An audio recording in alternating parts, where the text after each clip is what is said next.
Good evening, good morning, good afternoon, as the case may be, wherever you are, as I always say, because we have an international audience. So we got to welcome everyone.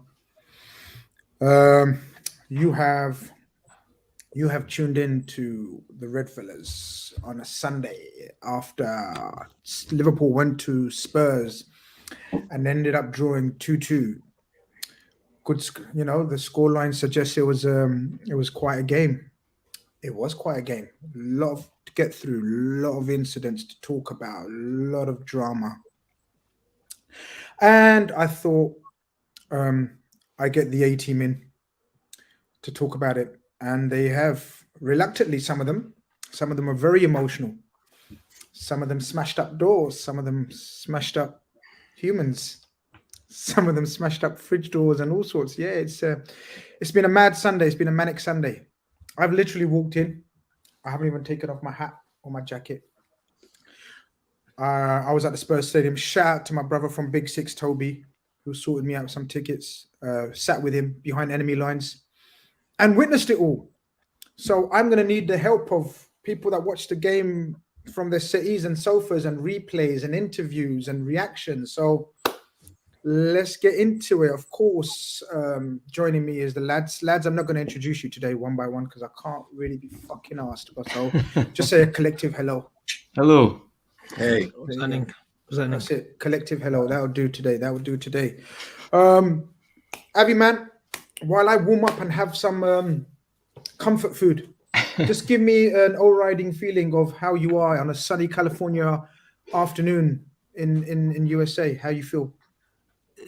Straight after kickoff, I was absolutely raging. Obviously, we're in a WhatsApp group as well. Not great.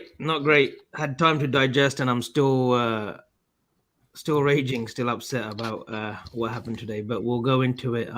It was incident-filled game.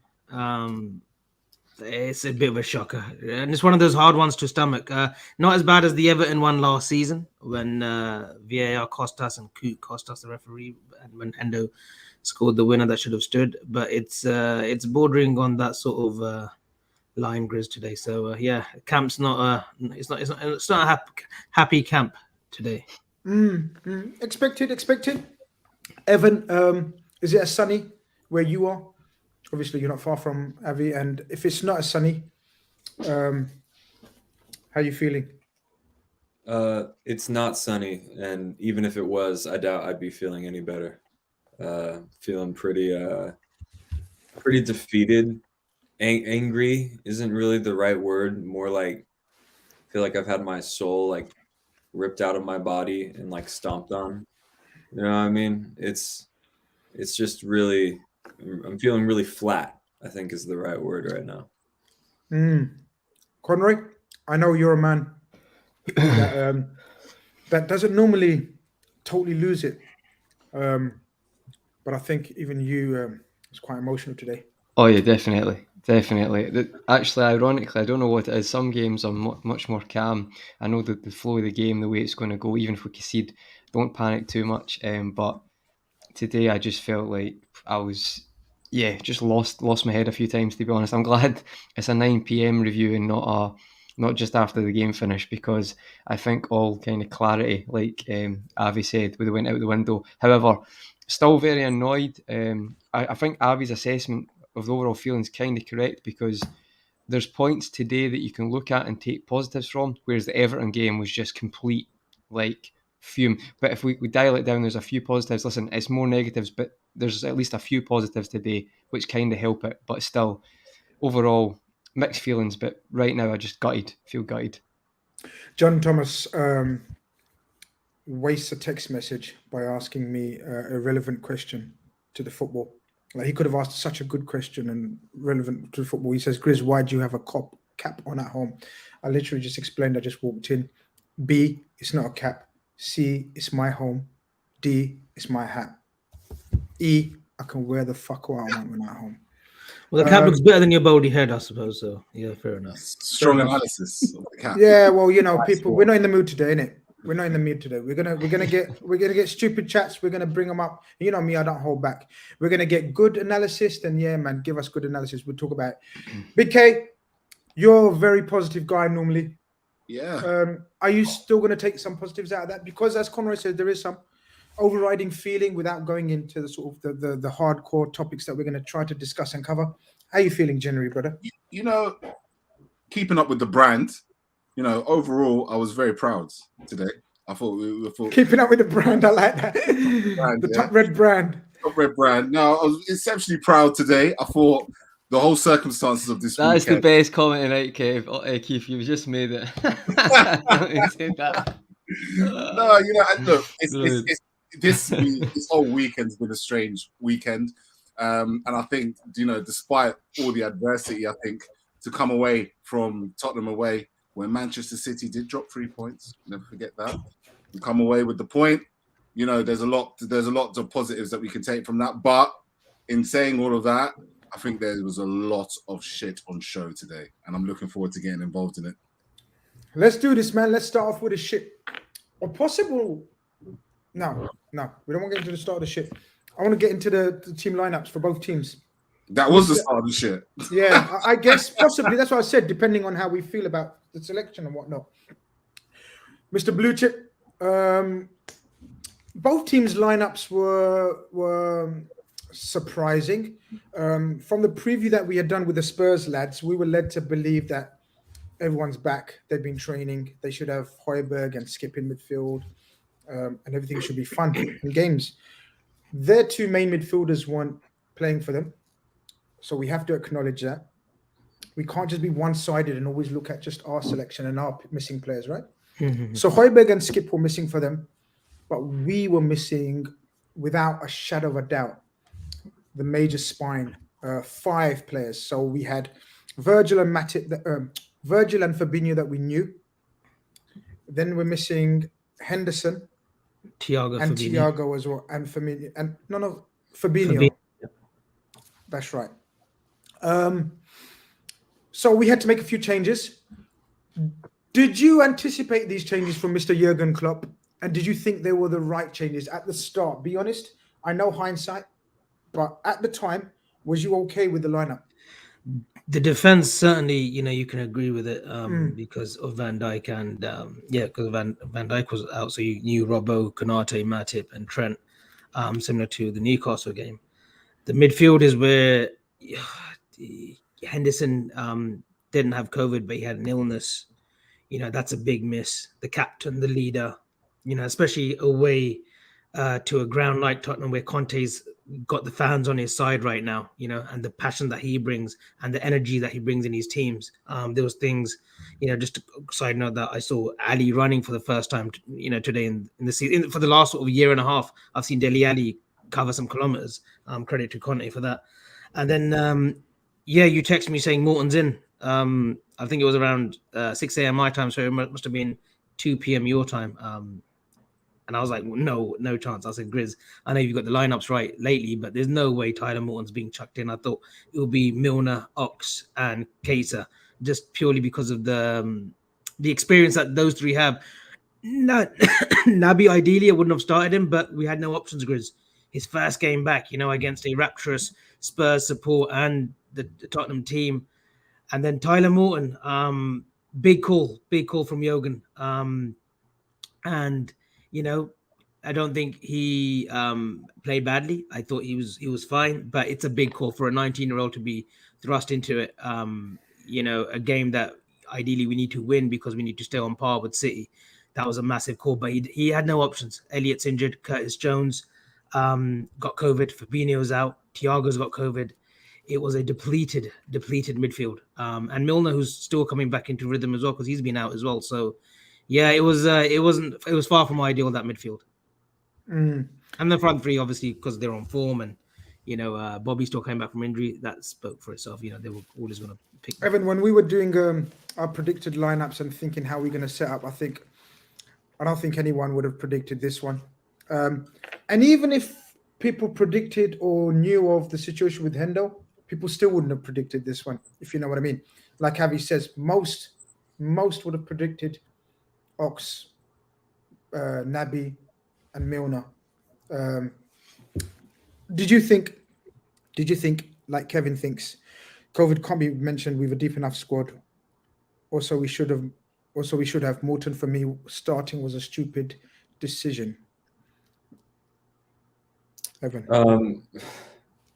Who else plays if not Tyler Morton? I mean, you could play Ox, but I don't back Milner, Keita, or Ox in the 6. We might as well play someone who appears to be a natural 6 in his own right.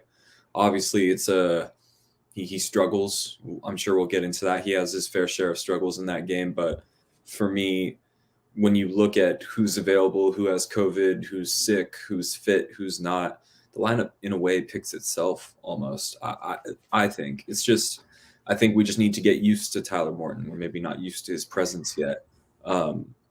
Whether he ends up being good enough or not, I don't know. But in terms of today, I think we just played who we had in those positions that wasn't natural. So it seems like our backs were against the wall a bit in terms of selection.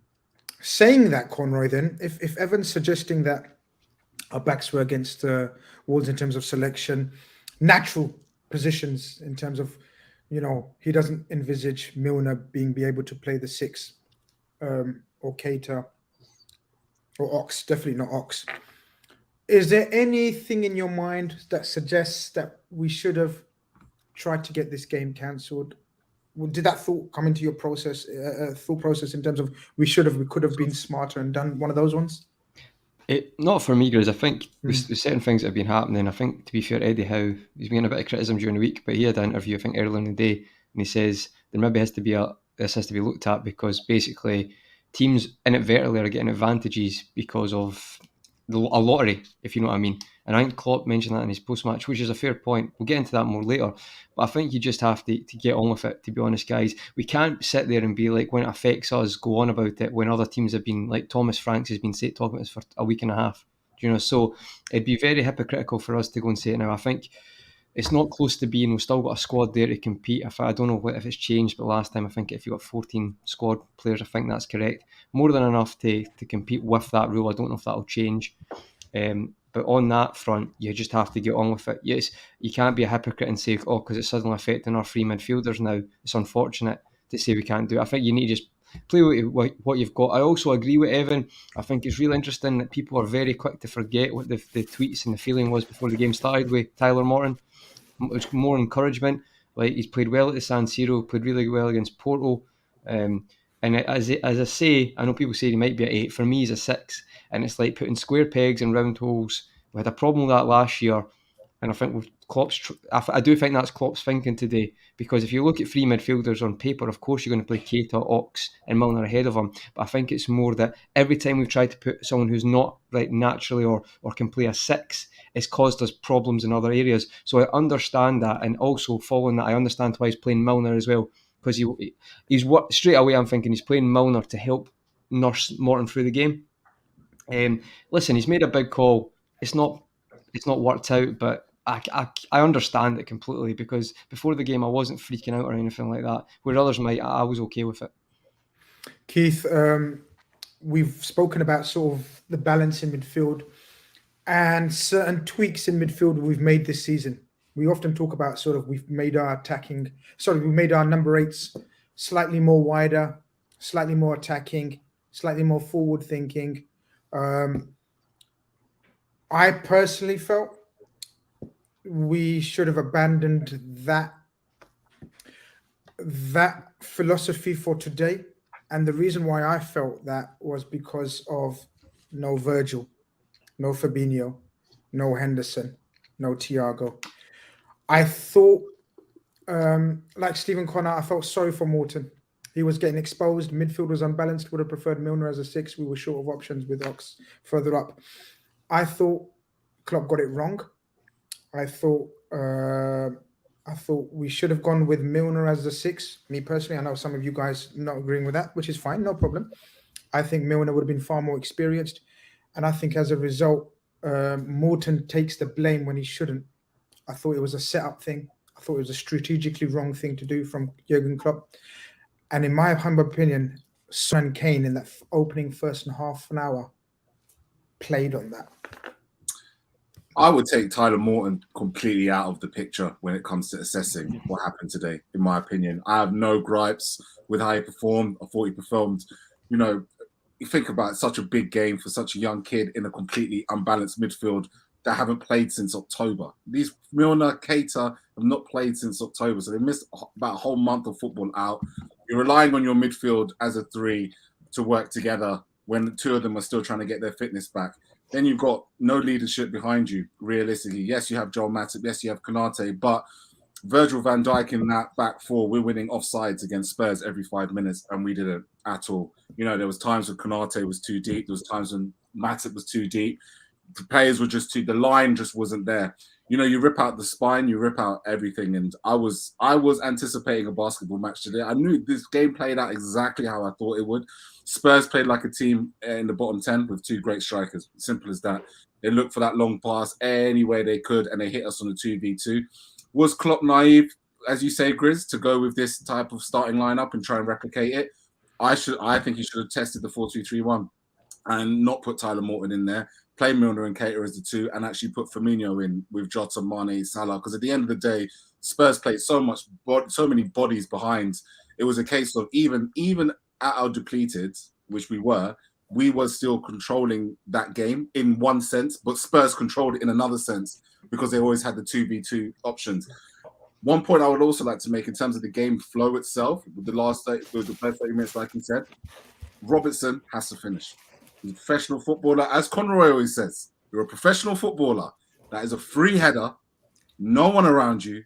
And if Liverpool go 1-0 up after, 3 minutes, I think that chance it was a gilt-edged chance, in my opinion. I think we see a completely different game because the emphasis on football then gets put onto Spurs and the crowd get on Spurs' back. But as it was, we didn't get that chance, and then it becomes a basketball match.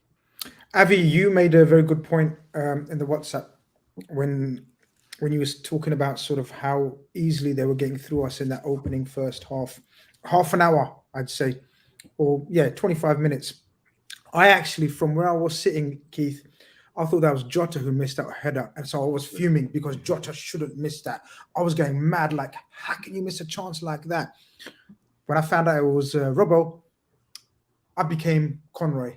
And you know how Conroy becomes really soft when it comes to Robbo. So I just went. Okay, No, listen. I'm ruthless when it comes to finishing. Like, I agree with Keith. Like you're professional footballers. You've got to finish that. It's when he shoots from outside the box. I keep telling people say, "Oh, John Arisa." Andrew Robertson's got more Premier League and assist than John Arisa, and he's played here less time. So maybe Arisa should have better crosses. Then you could spin it exactly. But finishing, I agree absolutely. Avi, from where I was sat as well, the protection. Tyler Morton was left doing the job on his own, and he's still a kid, despite people saying in the chat that he performed brilliantly at AC Milan. This was always going to be a total different atmosphere. As you absolutely spot on about, Conte had this crowd riled up. They were up for it. He's a favourite of theirs. Antonio booming all around the stadium, the atmosphere, a must-win game. What happened? Why was it so easy in that first 30 minutes, according to, in your opinion? Why were they so easily slicing through us? Grizz, that midfield three hasn't played together, first and foremost. Two of those are coming back from injury. Naby Keita, James Milner. James Milner's 35, 36. And yes, he's brilliant to come on and close the game out in the last 15, 20. But to start a game, the intensity against the Spurs, we were just disjointed. We made players like Ndombele first half look monstrous. He was getting so much space. His passing was on point. He was covering a lot of grass. He was bypassing our midfield. Naby just felt a little bit sluggish to begin with. I thought he had an okay game, Naby. To be fair, I thought he was better out of the two others. Morton, like Keith said, no criticism towards Morton. It was a situation that couldn't be helped. He was thrust into it, and he did the job as a 18, 19-year-old would do. Very fair few starts. Yes, he's played away at the San Siro. Yes, he's played against Porto at Anfield. Yes, he's had some minutes against Arsenal in the league, but it was always going to be a tough one going away to Spurs, new stadium fans. The midfield just looked disjointed. Grizz, there's no pattern of play. Our press obviously wasn't great, which led to the first goal, Naby, sort of backs out of that challenge. I sympathize with Naby because that could have gone. He could have gone in hard, but we know with Naby, he doesn't take a rough challenge well. We've seen it already before. Like when he takes a bit of a knock, it takes him time to get used to. He might even come off. But I thought he backed out of that challenge very sort of easily. And then that's where the first goal comes because they get the ball and Ndombele, again, loads of space to put that through ball to Kane, who obviously finishes. So the midfield was disjointed, Grizz. There was no cohesion. There was no, like I said, no patterns of play. They just couldn't get going the first, 25, 30. I just missed a super chat, didn't I? If you want to find that, Avi, while I come to Conroy. I'll just put it up from selection, one of our regular listeners. Evan, okay, let me just read this first. Thank you for the super chat. It says, may sound horrible, but I don't ever want to see Milner start again. Basically played against us. Morton is fine. You have to fail to learn. If VVD isn't present, Matip can't handle pace players. Evan, yeah, we won't talk about Milner not starting for us again. I think that's just a lot of emotion and passion, and I get that it's frustration. But I think he's got a point about Matip when Virgil's not alongside him. Not in terms of sort of, I don't know. Tell me what you think. I don't want to keep giving my opinion at the start of every question I want to fucking ask because that defies the objective, right? I want you guys' opinion. So I got a lot to say, but I want you guys. So look, Avi's talked about that first opening 20 minutes, and you tell me how you felt, and then lead up to that first goal. Is Naby at fault? Who was at fault? Because I haven't seen a replay yet. To us, it seemed like, I think the Trent gave a lazy pass, and then Naby pulled out. I don't know. Talk me through that first goal, man, and it sets us on the back foot straight away. I'll probably need to see it again as well because I just remember all of a sudden they appeared 25 yards out from our goal with a free run at our back four with options to pass. And Morton and Milner were like standing right next to each other, 10 yards away from the ball. Keita was 10 yards in front of them. So I just tweeted, wow, our midfield's all over the place. Milner is having a horse show. Technically, couldn't seem to get a pass right. It was just very disjointed, and it made me realize that so much of what we do effectively in terms of taking the game to our opponents involves our midfielders pinning their midfielders the second we lose the ball, because those getting caught in transition as often as we were today, that is always on. No matter who we play, it's always on. But the starting, like, higher caliber midfielders are so much better at sniffing and putting those fires out. So for them to, I mean, I think it was Keith who said it, that they played like a relegation team with two world-class forwards. Every time they just lump the ball forward. Tyler Morton, plenty of qualities, but one of the section that he doesn't quite have to his game yet is raw physicality. He's neither super quick or very strong. So they took full advantage of that. You could say the same thing about Keita and Milner. They have some physical drawbacks as well. And I think just a lack of experience, cohesion, chemistry, and overall just physical profile cost us in the midfield today. It was a real struggle in that first half. So I just think collectively, from a chemistry standpoint, I think that's to blame for the first goal. Yeah, I think you've summed it up really well. Just one thing on the Matip. Sorry, on the Matip, doesn't play good when there's a through ball being played or over the top. We saw it against West Ham. When Antonio was getting free space and just bypassing Matip. So there is an issue there with Matip. Obviously, he had Van Dijk that day, but today, even against Newcastle, Maximin, I know Thiago plays a poor pass, but he's free. There was a few half chances that Newcastle could have gotten away as well. And it does make you wonder, like, is Matip the leader that we need, especially like with Konate? All right, we got away with it against Newcastle, but today we could see that he did struggle. He did struggle with that ball over the top and a bit of pace behind him. I just very quickly on that, I actually thought Konate was absolutely brilliant, lads. From where I was watching. He was. I don't think Matip was bad today, guys. I don't know if we're watching a different game, but I thought Matip had a good game. Hold on. Let's hold the individual performances. I know we started it, but sorry. No, it's fine. My bad. But we will get into the individual performances. Selection with the super chat. And he says, Salah missed the Hendo and triangle today. I think we missed the Salah. that we've seen today. Personally, I thought it's the first time I've seen Salah look a bit leggy, which is absolutely fine. He's human. He's fucking human. He's been superhuman all season, so it's fine. But I don't think he was at his best today from the start. Battery with a super chat. Appreciate that. He says, Robbo back for Chelsea. Red counts in all comps. Okay. Anybody got anything? Is that Yeah, so true? he'll miss Leicester this week and he'll miss Leeds on Saturday, then Leicester next week with the Premier League game. So he'll be back for Nice the one. Stamford Bridge game. Nice one for that super chat. Conor, I want to come to you then on the back of that. We go one goal down. Even before we go one goal down, we should be one goal down because they miss a gilt-edged chance, don't they? An absolute, I think Great it's block an amazing, by Tiernay. it's an absolute wondrous block. But Harry Kane had to break his goal-scoring duck or the sequence of games where he hasn't done fuck all against us, didn't he? And it couldn't have been a worse player to score a goal, as we will go on to later. But we got one goal down. But our response is one of champions elect, you could say, right? I think, Grizz, there's definitely a pattern this season where even us as fans, when we go 1-0 down, we're not panicking as much. Panicking is maybe the wrong word, but at times there's certain spells, and when we've been successful, won the Premier League, won the Champions League, where we've maybe had control. Whereas this season, I think we're accepting, right, we're going to concede sometimes, but we believe in the strength of the squad to get back in games. And I think the squad, the players even do that, because as soon as they concede, they're right, let's just play again. Let's just keep going. I know it sounds really easy, professional footballers doing that, but I do think I have more belief in us just to get right back in games this year. I think we've been, I don't know the actual stats on it, but I just have that feeling when I'm watching us play.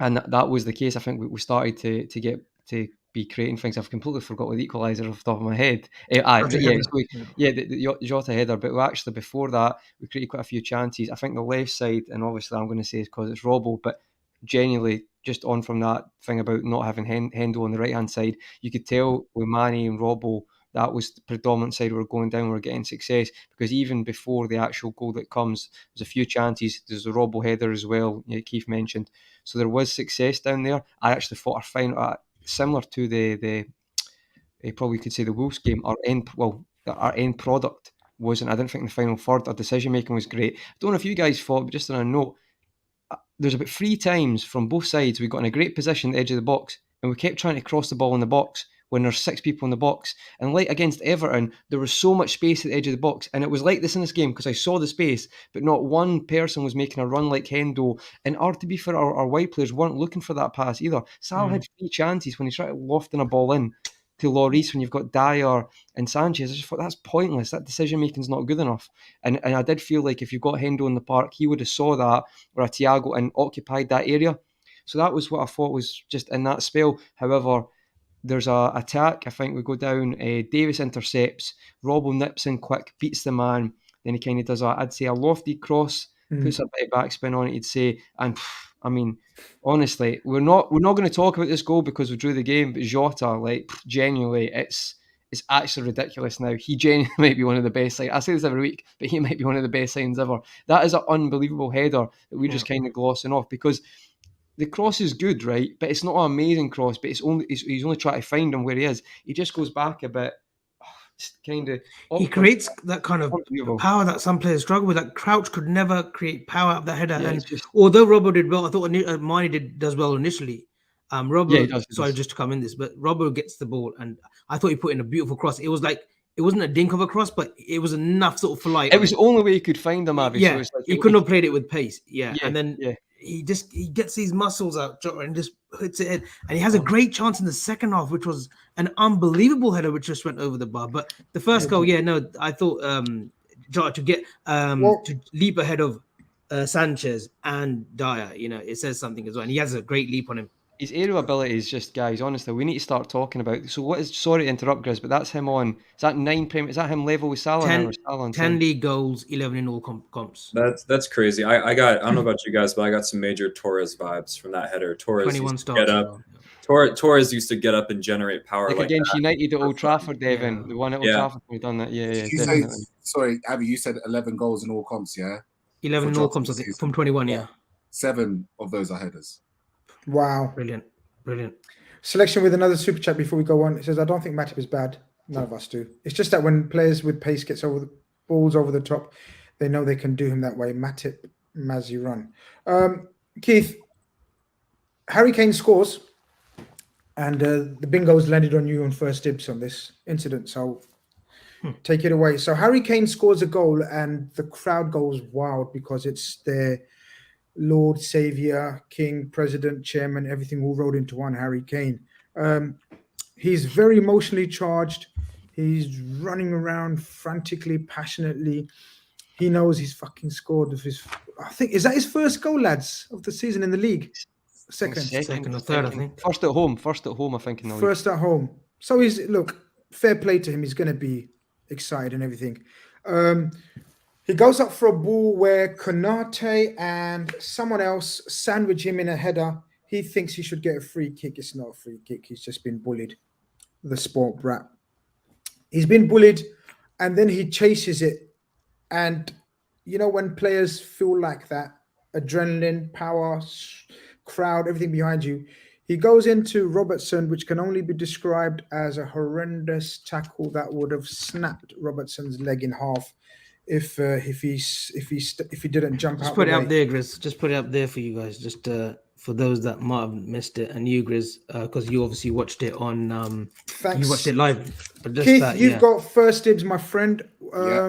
What happened there? Like, even from where we were, we thought that is a horrendous tackle. But what did you think, man? And what happened after that? The first thing I thought was, is this the same thing that happened to Thiago when Richarlison did it earlier against Everton? That was my first thought. I was asking, oh no, is this after all this talk about squads and this and that throughout the season, we've just lost 4 of our players to COVID and we're going to lose our left back to a season-long injury. That's the first thing I thought. I thought Kane was wrecked. It looked bad. It looked like he went in with the intent of being, a man who's frustrated and let himself go. No question about it.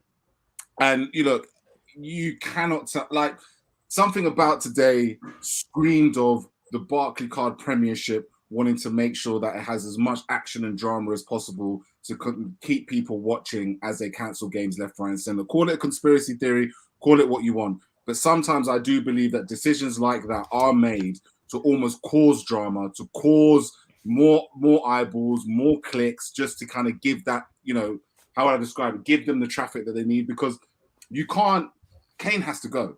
But at the same time, if you take Kane out of that game, then all of a sudden it becomes one-way traffic. Liverpool penned Tottenham Hotspurs in for the rest of the game and then eventually beat them down into submission. So that's why, I don't know, maybe call me a conspiracy theorist, but it just felt like it made no sense. Tiernay's seen it in a particular way. He thinks, Lord knows how, that it's a good challenge. Or no, it's a bad challenge, but it's not a reckless challenge, so he books him.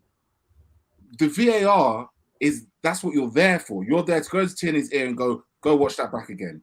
If that's Paul Pogba, if that's Granit Xhaka, if that's Fabinho, if that's any other type of player that is not Harry Kane, he goes to the monitor. If that's at Anfield. So what really annoys me about English refs is why does it always have to be a certain sense of circumstances for them to actually take a decision? On this, sorry, Keith. Sorry, go bit. No, but this is supposed to be the best league in the world, right? And the officiating collectively, would I stick it necessarily? Tierney made a decision. He made a decision. He said it was a yellow card. That's what he believed on the field. So I almost think that, okay, you see it one way, some people could have seen it another way. I'd give him the benefit of that to a certain extent.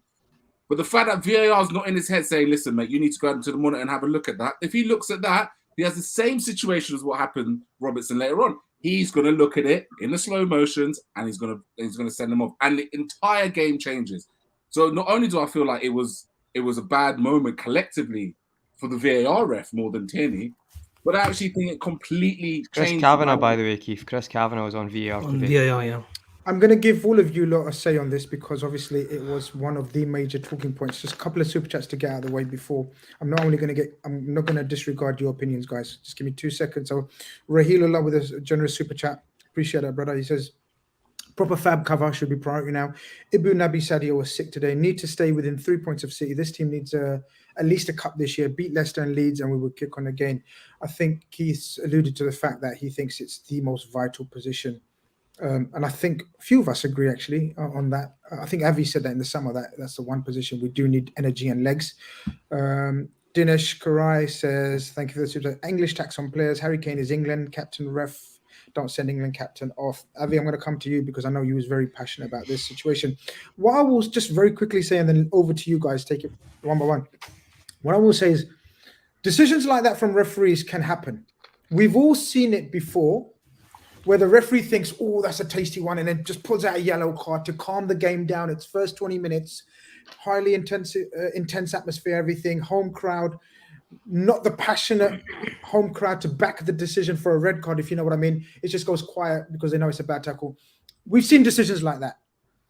The difference in 2021, Avi, is we have introduced VAR. It's gotten worse. To stop situations where the referee may have missed something so blatant that he can now have the help of a colleague to tell him you've made an awful error here. That is a red card offense.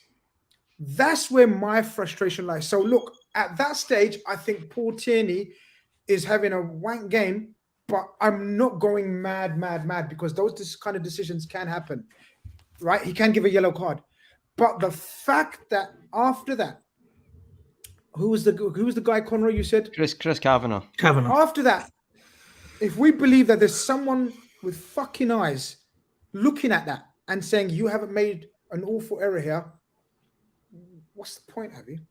Grizz, he doesn't even. He's Chris Kavanagh, wherever he's put his fucking bum watching this replay and watching the fouls, right?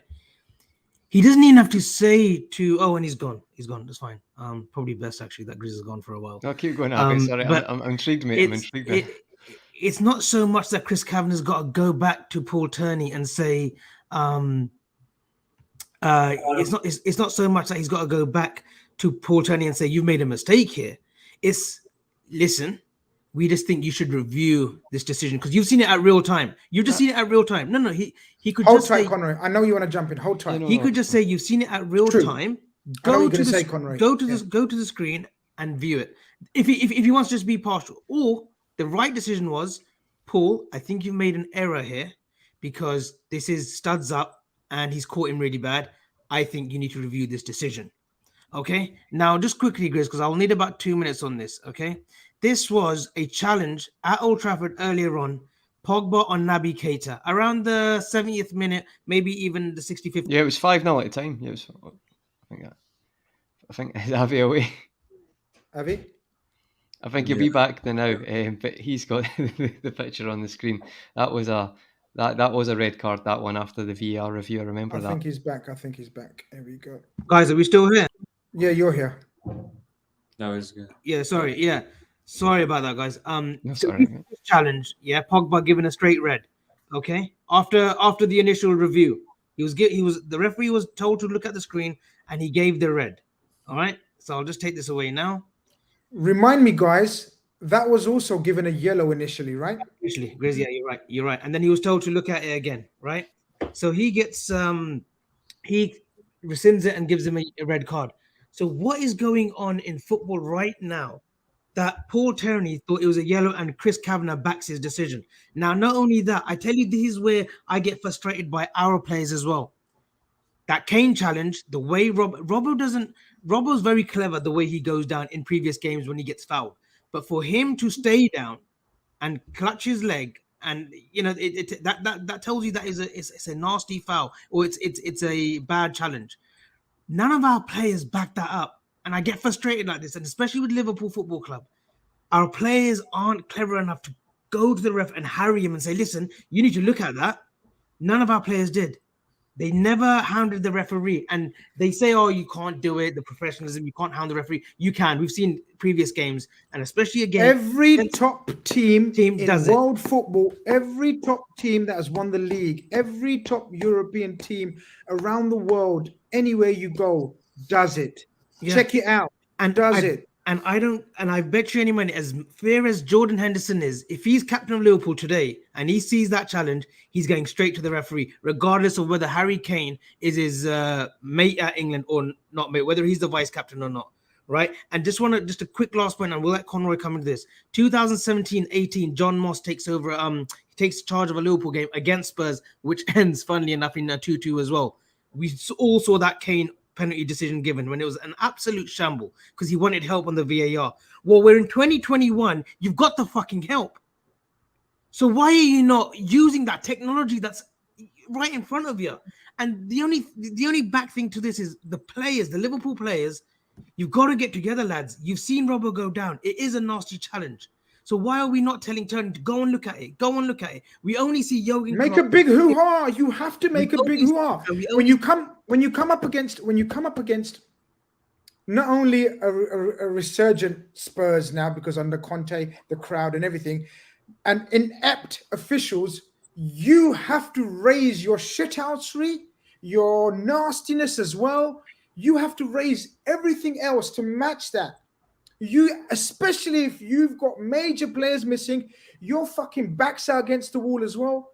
We're too soft, Evan. Sorry, Evan, you wanted to finish? Just a last thing. We know there's a rat in Man City, Bernardo Silva. Yeah, we just need that. We needed that today. A one just to thorn the referee and say, listen, go and have a fucking look at that because that's just absolutely disgusting. Go and look at it. Just go and push the referee, and that's what should have been done. So as much as we say Kane should have got sent off, yes, he should have got sent off. The ref in his mind should go and look at it. Chris Kavanagh should be giving him a bollocking and saying, listen, look at that challenge, look at the review because that's a red. But at the same time, our players are guilty of playing fair. And I know Evan mentioned it. We've won these fair play awards. I don't want to fucking win fair play awards every season. And now we need a bit of nastiness in us. That's what we lack in this team sometimes. Evan or Conroy, whoever wants to come in. Can I just jump in? Yeah, guys, just initially, I want to put this point out right. VAR, right, is brilliant for the sport and it will get there. It's just the people controlling it. Not everybody, because I'm not going to have like a everyone attacking every referee, because there is some good referees, but there's a few inept ones, and it's becoming more it's very clear the gap between the ones who can handle the games and the ones who have got maybe, I don't know, they can another agendas. I don't know. I'm not saying no conspiracy theories or anything like that. But on the fact is, this Jamie Carragher summed it up earlier. Right? This needs to stop. See this idea of re-refereeing. Get out of here. That's not what VR is about, right? We have the technology so we can catch every decision. This is not you've made an error. It's just check that. This is a team thing. This is not meant to be, I'm a better ref than you. Literally, it's humanly impossible to catch every decision. It's literally impossible. So I agree, Avi, I get this around the referees thing and like because other players are doing it. I get that. But see, to be perfectly honest, this shouldn't be required because every decision should be a case, right, you need to go and check that. It really isn't. Like, we're not talking about a challenge here, guys, that like, see if a player wins a ball and then the follow through. I'm sympathetic sometimes with that because you maybe you can be a bit out of control. I get that, but he's not even one. The ball just took him out clearly. Like, it's unbelievable that I think people cannot have a go at VR with this. This is not VR's fault. VR is the best thing that's happened because, see, the more I watch VR when it's getting better, right, and I think it's a decent place right now, but it will get a lot better. See, if we lose a game because of a poor decision, I would be fuming for a week. Now with VR, today it's a poor decision, but eventually it'll be worth it because you're not going to get scammed like Henry against Ireland. That's not going to happen. But on that decision, like, I'm not going to go at Tiernay. I feel like the Kavanagh's got to be like, you need to check that, mate. It's not about you've made an error. It's just go and check that. This is meant to be a team thing. Referees are a team, right? Conroy, and this is the issue. I totally get what you mean in terms of it wasn't VAR, but we've seen VAR make mistakes on penalty calls.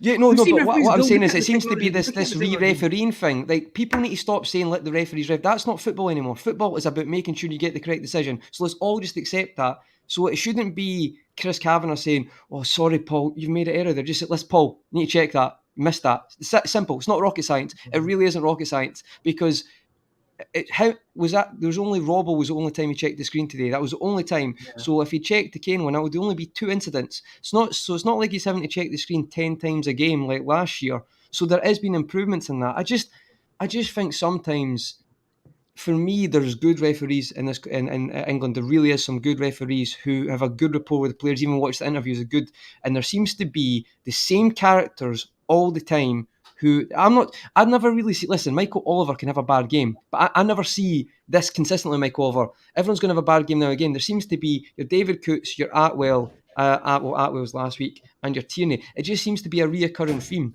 That's what annoys me. You've segued into both of you this comment and another one. You've segued into what I want to get to Evan about, because Evan sat there like a serial killer. How do serial killers sit there? I wouldn't know, but you know what I mean by that. Yeah, but I want him to unleash. But before I do, Anti-Chill, regular in the chat as well. Big up yourself, Anti-Chill. He says, Arsene Wenger perfectly summed up the English refs in an interview in 2017. They get the most pay, the best training, yet they are on amateur level. Someone else made a brilliant comment when he said Bill Shankly.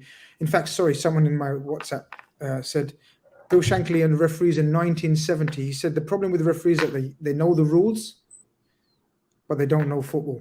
They never played the game. They've never played the game. I think that goes on a bit, guys. I think, guys, there's a reason why I've segued into this. Hold on, one last super chat before we put them on pause. Raheel says, City given a penalty against Wolves when it clearly wasn't. Us denied a clear pen and Ken read today. That's a 4-point swing against us. No one can tell me City don't get away with murder. Same in 2018. I'd hate to think that it's all, conspiracy and planned. But, these decisions, have been obviously very, very pivotal in us not picking up 3 points today. I want to go back to the point about Evan, about referees not knowing the game. And an incident happened not long after that where Jota is put through by Naby Keita, lads. Is it Naby Keita's pass? Great through ball from Naby, yeah. Naby Keita plays a through ball to Jota. Jota is running through. Davinson Sanchez is ahead of him. So Davinson Sanchez comes in sliding, trying to block the shot. And probably the worst player on the pitch today, Emerson Royale, might as well have been fucking Casino Royale, comes running behind Jota. Jota, like all strikers, because Jota's playing on grass, right, Evan? And football's played on grass, and it's not on a computer where players, you can just run and shoot the ball like in the old days. You're not Roy the Rover stuff. Humans, footballers need to stop, compose themselves, and take a shot. He's about to do that, and he gets pushed in the back, literally barged over. Klopp alluded to the fact that you don't know the game to Tiernay. That was another horrendous decision. Would you say that was another absolute pivotal point of the game? If there's going to be a bigger Stonewall penalty this season, then that's going to take some beating, won't it? It's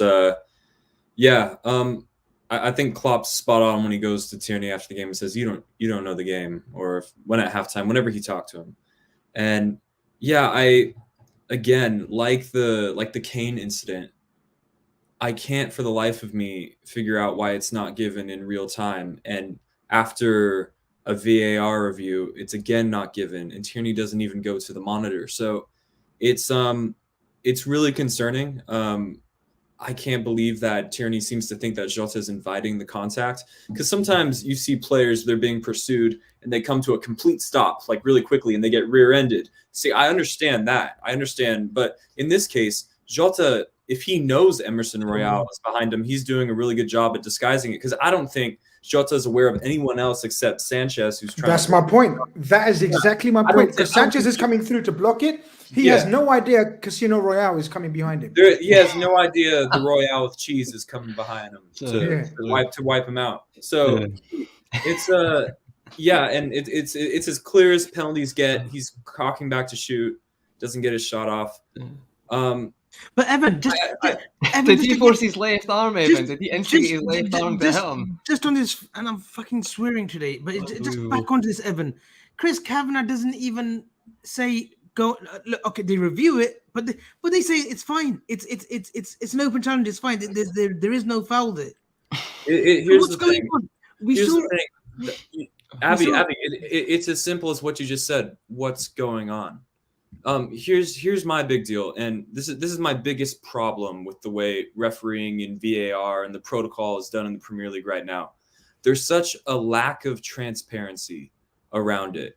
In the NBA, when there's a particularly contentious ejection or technical foul given to a player or coach, the NBA occasionally will take to an official Twitter page where they will tweet out the entire dialogue that the referees had with each other, their interpretation of the incident, and what the rule currently is. They will tweet that out, and more times often than not, it gets people to calm down. It at least lets us in on the conversation of what's happening. Right now, I feel like we as fans, and even the players and the coaches, we're all stood outside this house when it's all boarded up and it's locked, and we're trying to peer through the cracks and holes to find out what's happening with VAR and what's happening with our game. I feel so excluded. I feel like such a stranger in my own sport, the sport that I grew up playing, the sport that I grew up watching. And, you know, like I said, I've played the game. If Tiernay has played the game, then he's doing a good job at, you know, pretending he hasn't. But here's one more thing I will touch on. As you guys said, maybe Milner should go to the ref after the Kane incident, get in his ear. Maybe more people should make a big deal of the Jota thing. I'm about to be the most unpopular person on the panel and in the chat right now, but I will never advocate for our players behaving like Atletico Madrid. I don't ever want to. I agree with that, Evan. I agree with that. I think we all agree with that. But when other teams are doing it, you guys were saying they should. I didn't. There's something called being. I'm sorry, but that's literally exactly what you guys said. Sometimes I did, and I'm sticking by that. Sometimes and here's the thing. Hold on, let me land here. I take some pride in knowing that we do things a different way. I like being on top of the fair play charts. Does that compensate for dropping points today? Absolutely not. I'm as angry as anybody. That's not at all what I'm saying, so please don't get it misconstrued. But I like the identity of our team. I like the culture of our team. I am 100% anti-surround the referee and prevent him from. Your captain should go up, Evan. Though your captain's allowed to go up. That's a rule. Your captain's literally allowed to go up. Absolutely. We saw the Milner and Klopp need to be getting yellow cards for dissent for what happened today. And fair enough to Jurgen. Jurgen does enough talking in the official's ear for the entire team, and he showed it today. He picked up a yellow. Absolutely. Just a very quick, before we continue, just a very quick super chat, because we've got to respect the people that send in super chats, guys. You know, sorry to interrupt your flow. In cricket, umps are pros. Why not footy? Keith, is it time?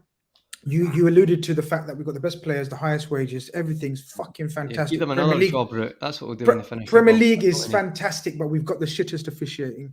I know Conrad doesn't think all are crap, but I'd say I think you always try to there's blank more. the refs. But I think there's more crap ones than good ones. I'm going to be open. I definitely believe that. But so we've brought in VAR now, Keith. What's next? Like, how do we improve it then? Just a very quick thought on that. You have to address the cultures of the ego at the end of the day. Like I think everyone's touched on it. Tiernay's not making the decision because of the fact that Kavanagh is not that. Like, to get, like, it feels like British refs have such a big, massive ego that they can't be told that something is wrong. You know, once they've made the decision, that's the decision final. It needs to be something so extreme for me to reverse my decision on what happened. And I think there was a big culture of that. That's what needs to change in the UK. There's a culture, I feel, in the UK also of a perception of foreign players, of a perception of particular types of players that get built up in the media, and that lands at the end of the day. And it is landing, because at the end of the day, Kane is the England captain. You know, you were supporting him in the summer. That there has to be some truth to the fact that, oh, well, he's one of our own. We'll give him the benefit of the doubt. Even and Evan, interestingly, you were talking about how the NBA come out and say give a reasoning. The PGMO, they came out at halftime, said there was nothing wrong with it, then came out at full time and said maybe there is a point.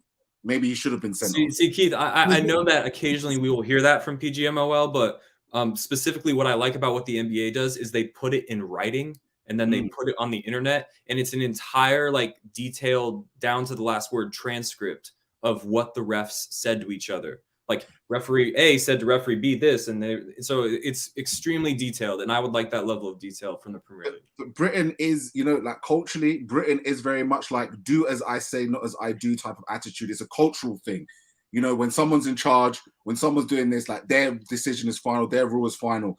Refereeing should not be refed in that way. It should be a collective decision, collectively watching the game, and collectively working together to make decisions. Science, Keith. It's not rocket science. It really isn't, mate. Honestly, it's not a difficult thing.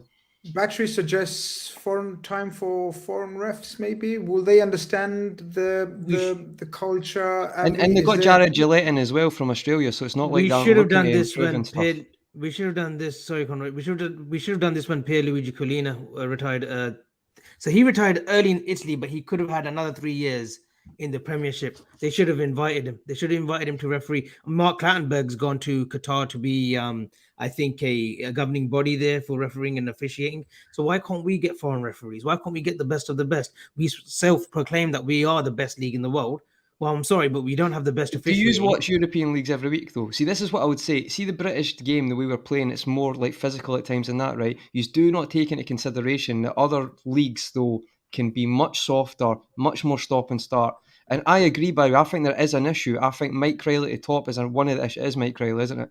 Aye, Mike Riley. I feel like there's quite a few young refs who are good, and I feel like if they made a change and they put someone else at the top, I think there's a lot of probably good English refs, especially in the kind of pyramid promotions and relegations ref they have. I think Mike Riley's We're is not, it is Mike Riley? I'm sure it is. It's a bit of an issue.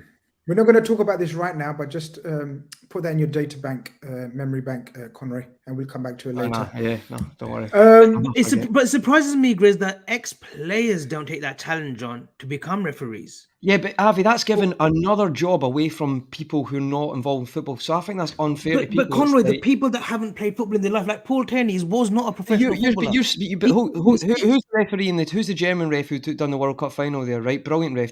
How do you know he's played football? How do you know other referees haven't played football? Just because Let's talk about the Premiership. This is a weekly occurrence now, Conroy. It's not. Forget about the German League. Forget about the World Cup. We don't even have British associations or associates or referees that can go onto these international tournaments because they wear shit. But you're Because talking. we're shit. But Jurgen Klopp said Tiernay didn't know it. He also said in the same comment, "I've not got a problem with any other refs in the league," and I'm not saying that's the case, by the way. I'm just saying I think what happens is we try to say it's this football bubble and everyone from it. It's like, to me, that's like, oh, so you can't work hard, understand the game. How many footballers know all the rules? Because I've seen Harry Kane complaining about the handball with Salah, not knowing that that's the second phase of play. That's embarrassing from professional footballers. So what I'm saying is, you can't just put it as a brush like, oh, footballers would be great at that. I think you have to look, there's some good, there's some bad, and it can get better. But I just think it's always like, oh, let's keep football people in football instead of actually trying to give other people opportunity. Conroy, when you're missing out, opportunity.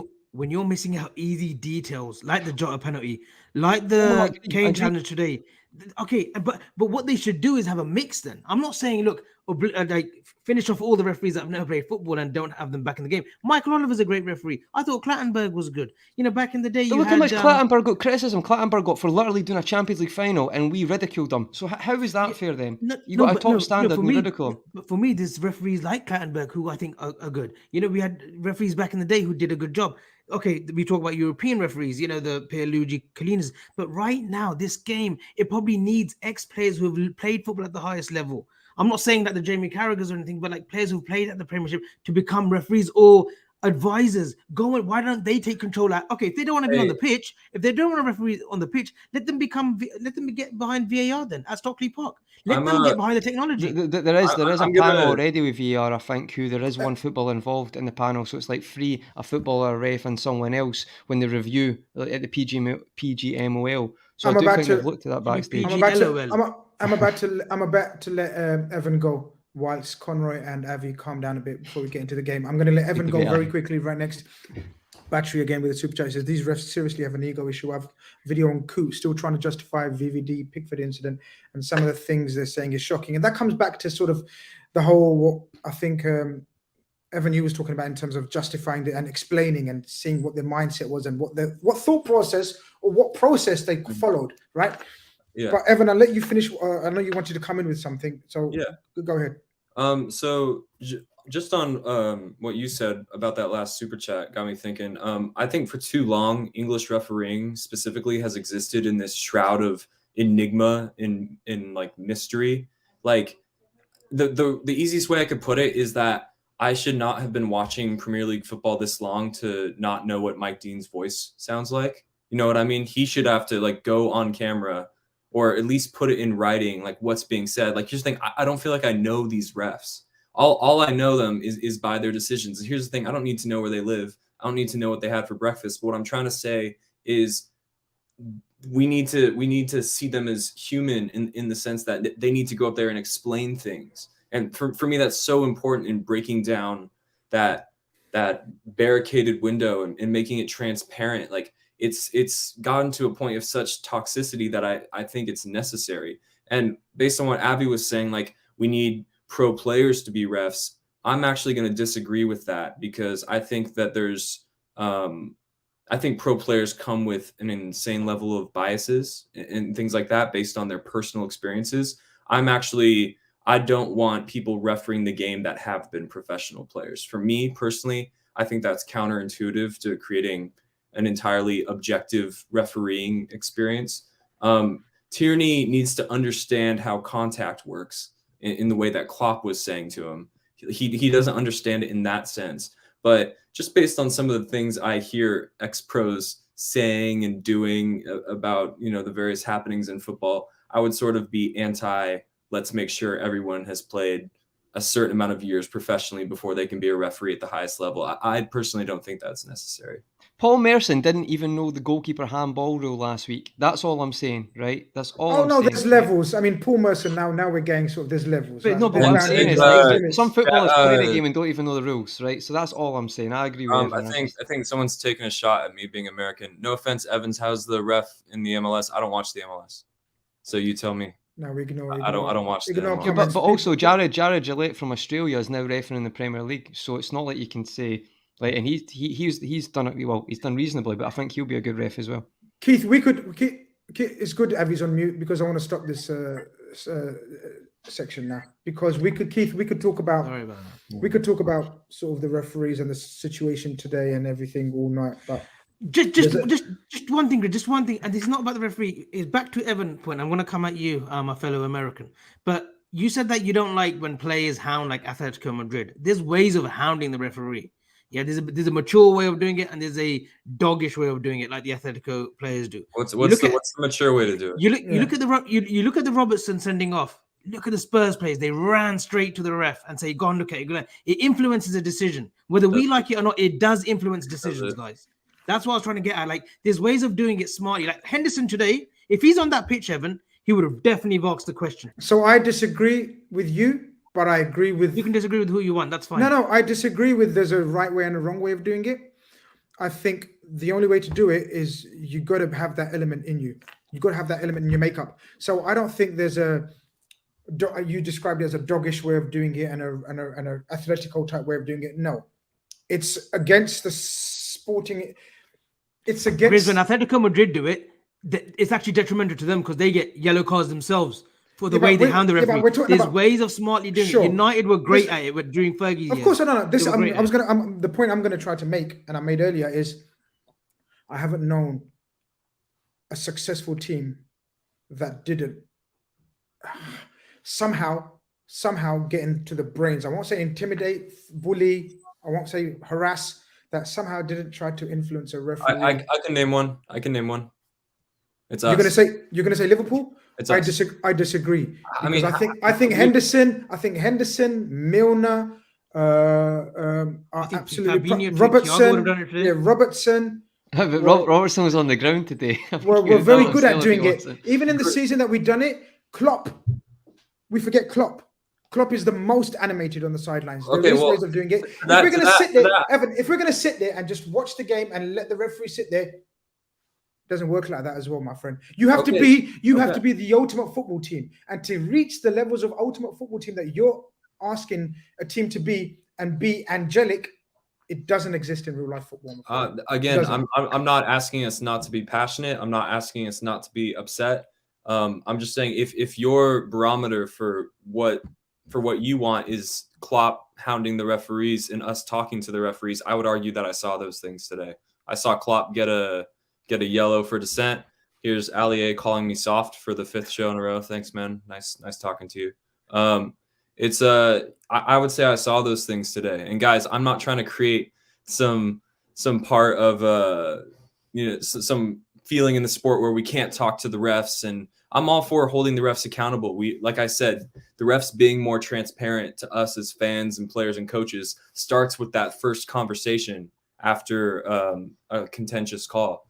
But in terms of the egregious like surrounding of the referee to the point where he can't walk a yard in either direction, that's got to go from the game. How is that good for anything? That's No, only that's a negative look. thing. As I said, there's levels, and of course, if we were known for those type of antics and levels, as I said, all it takes is 1, 2, maximum 3 players, senior players, people that have a standing in the game, and you don't have to be effing and blinding. There is tactical ways of doing it. That's, I think, what Avi meant, as opposed to, a doggish way of doing it, whatever. Because I think when you're doing it for a reason, for a purpose. Yafu says Henderson didn't ask questions about VVD and Pickford, but Keith, the Jota incident, but then Jota gets a revenge. Jota, we spoke about the goal. We go in at halftime 1-1. I thought that at halftime, Klopp won't let this carry on. The openness of our midfield, he's going to change it up structurally. I always expect Klopp to have an impact at halftime. I thought he's going to bring on Ox for Morton and revert to Millie and Keita, but he doesn't do anything of that. We go again, and it continues to pretty much be, as you called it, pretty much of a bit of a basketball game. So there's a reason for this. I actually thought Klopp was almost saying to Conte, okay, you're going to stick Kane and Son through the middle.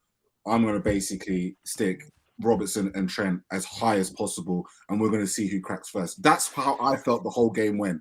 I thought our best plays we looked the most dangerous in wide position. So Mane, Robertson, I thought Mane had a fantastic game on that left-hand side, and I thought Trent on the right-hand side was always dangerous. Salah, yeah, he kind of drifted in and out, but between Trent, so it felt like he was saying, right, we're gonna sacrifice our wides to a certain extent, and we're gonna see who cracks first. So even going into half time, I kind of had a feeling that Klopp was going to allow this to continue to be a basketball match.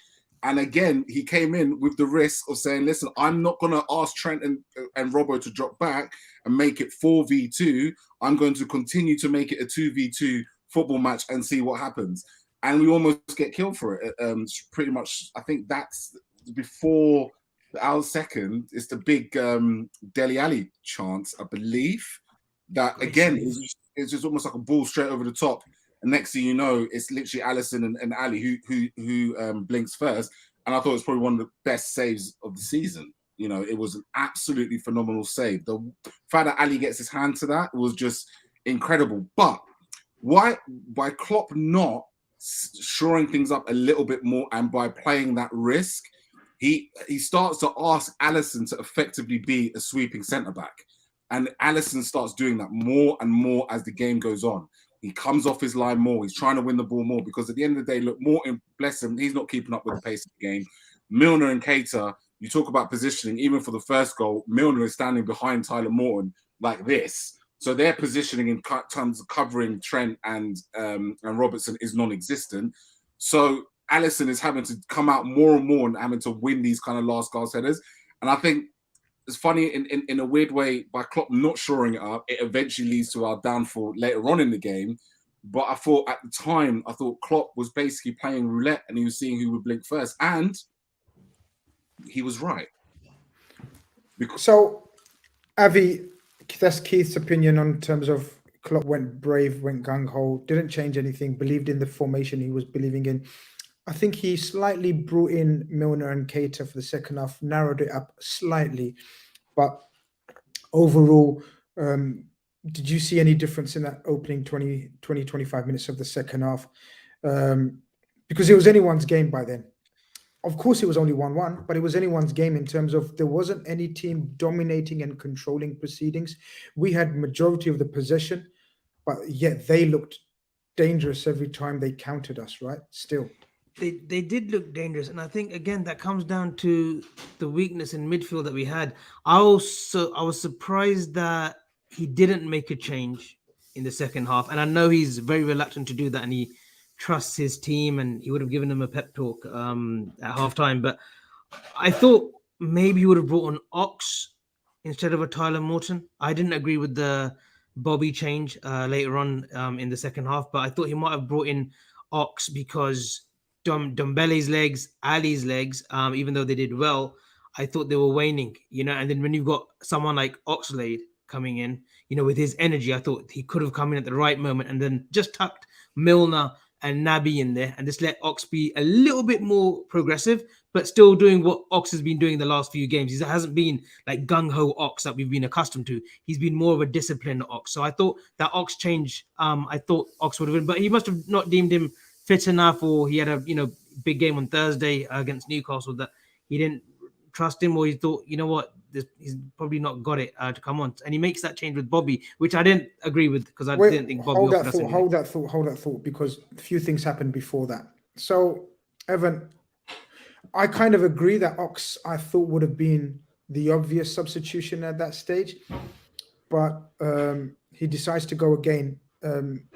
Did you feel as though we had ever control in that period, even though we take the lead? What minute, guys? Someone help me out here.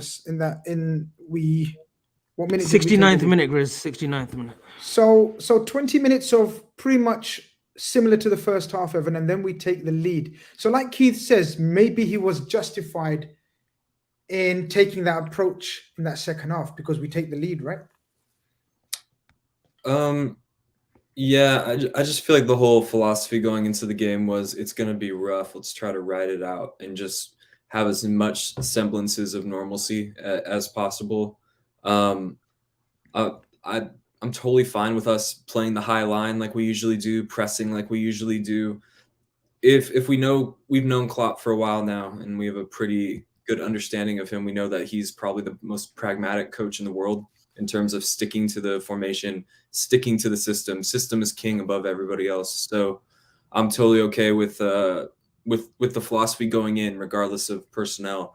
That being said, we did ride our luck a little bit, and I think we were, maybe slightly justified when we go 2-1 up. I wouldn't say that we don't deserve it per se, but yeah, it's tough to say because so much of what should or shouldn't have happened in this game revolves around things that were out of our control, as we've already touched on. But I think coming out into the second half, right before we score, I thought we did well to sort of deal with the big lumps forward. I thought we were at the very least in every 50-50 physical conversation.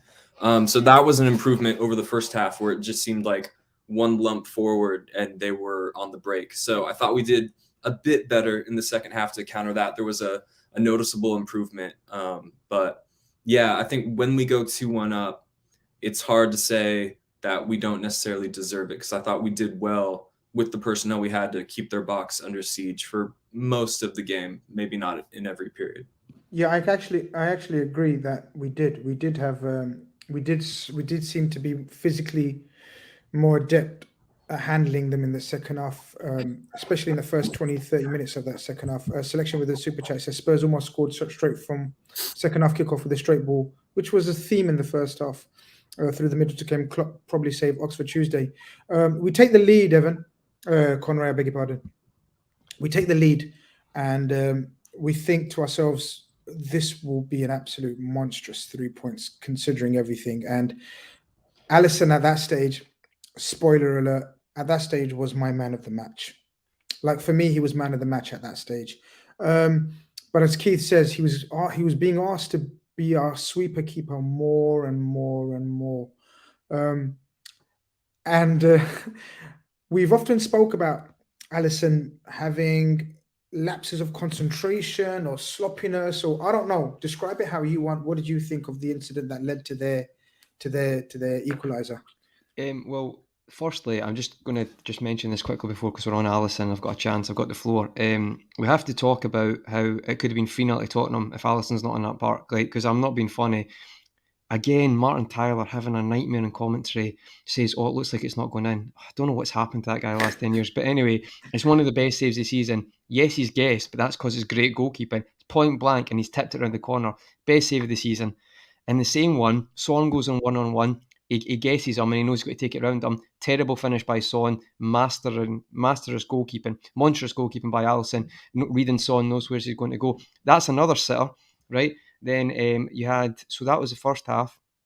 Then you have the other one in the second half where Dele Alli, who was just doing us, like, that's the best I've seen Dele Alli play in 5 years, as Avi said, because he wasn't trying to be a centre mid, try to be what he is, which is a running in the box midfielder. This good that's not Dele Alli. That's not how he's been successful. Does that run, he knocks it back. Another sitter by Harry Kane. Alisson reads it, guesses it, traps it. I mean, this could be 3-4-0 if it wasn't. It honestly could have been for Alisson. The guy was unbelievable. You think back to Aston Villa, we lost 7-2. We were terrible that day. But and it was Gomez to the shocker. You had Adrian and goal. But today they were cutting through us. I just thought, Alisson, you say he was your man of the match, Chris. I know he's made a mistake, but I've watched those saves again. Like, I still think he might be my man of the match. Like, his saves were that good and that important in that first half. It could have been 3-0 Tottenham before you know it. So just on the mistake thing, Grizz, right, lapses in judgment. It's really easy to say that, but this is how good I think his performance was, right? I don't think any Liverpool fans who give him criticism for following that don't support Liverpool. Like, give him abuse. You're allowed to criticise, but giving him abuse following that's absolutely out of order. The guy's had a great game, right? He has made an error. It happens. Of course, you're allowed to criticise, but I've heard some people are giving him abuse online, which is just absolutely ridiculous. He's one of the best goalkeepers in the world. He's misjudged it. It's a shocker, we know that, and then Son taps it in. But I just feel like I had to keep pointing that, see, because he's been doing that all game, he really should just deal with it. He actually done it. I think it might be what selection's talking about. It was maybe after we scored, they got a kick-off, a straight ball through it, and he's came and he's sweeper-keeper.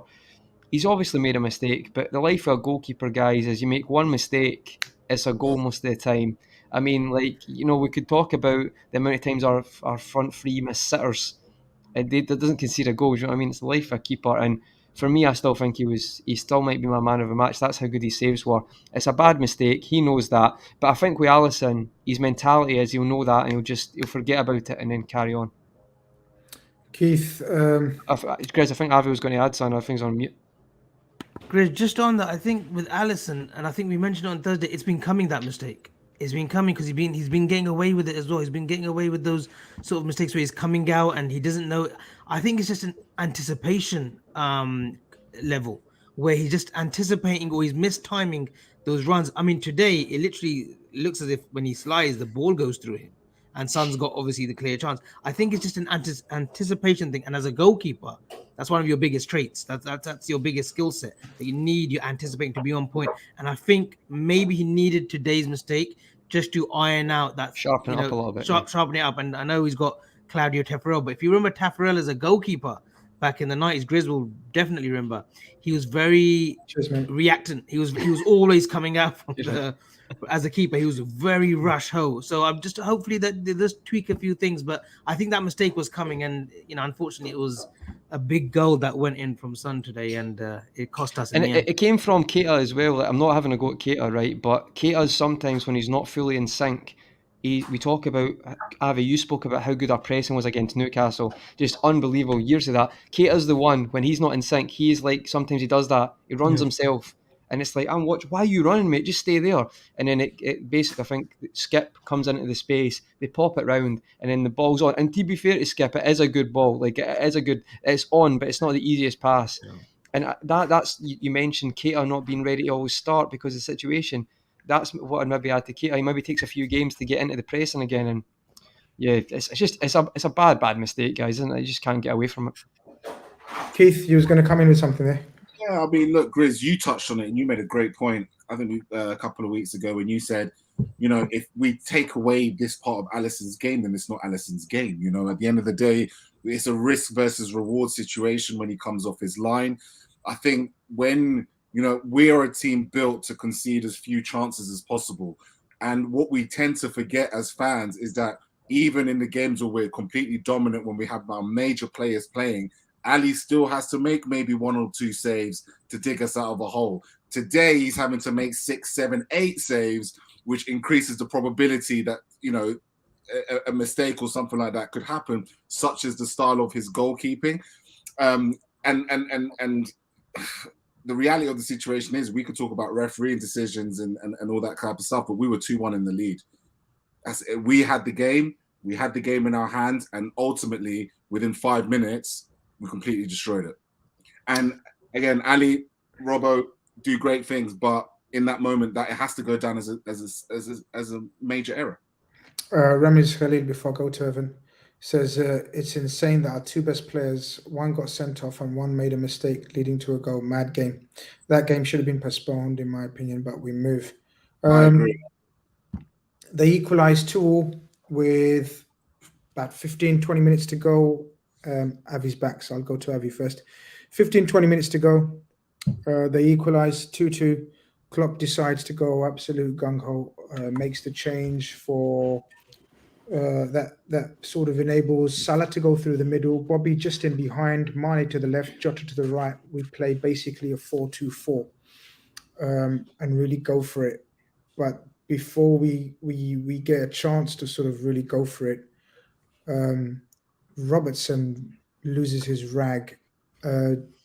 What happened in that corner there? Deserved? What's your thoughts on that, Avi? Just before that, Grizz, so we scored obviously on the 69th minute and they scored on the 74th, and I mentioned it to you. The next 5-10 minutes in this game, as soon as we scored the second, it's crucial because we haven't got the old guards like Van Dijk, Thiago, excuse my missus, Fabinho, Hendo, for that, just to shut out the game for the next 10 minutes. That's the most crucial part. As soon as Liverpool... You're at your most vulnerable when you've just scored. Yeah, when you scored, yeah. And unfortunately, we do concede. It was a mistake. The Robbo red card, Grizz, we can't justify it. It was a red. He was my, Robbo was my man of the match up until that point.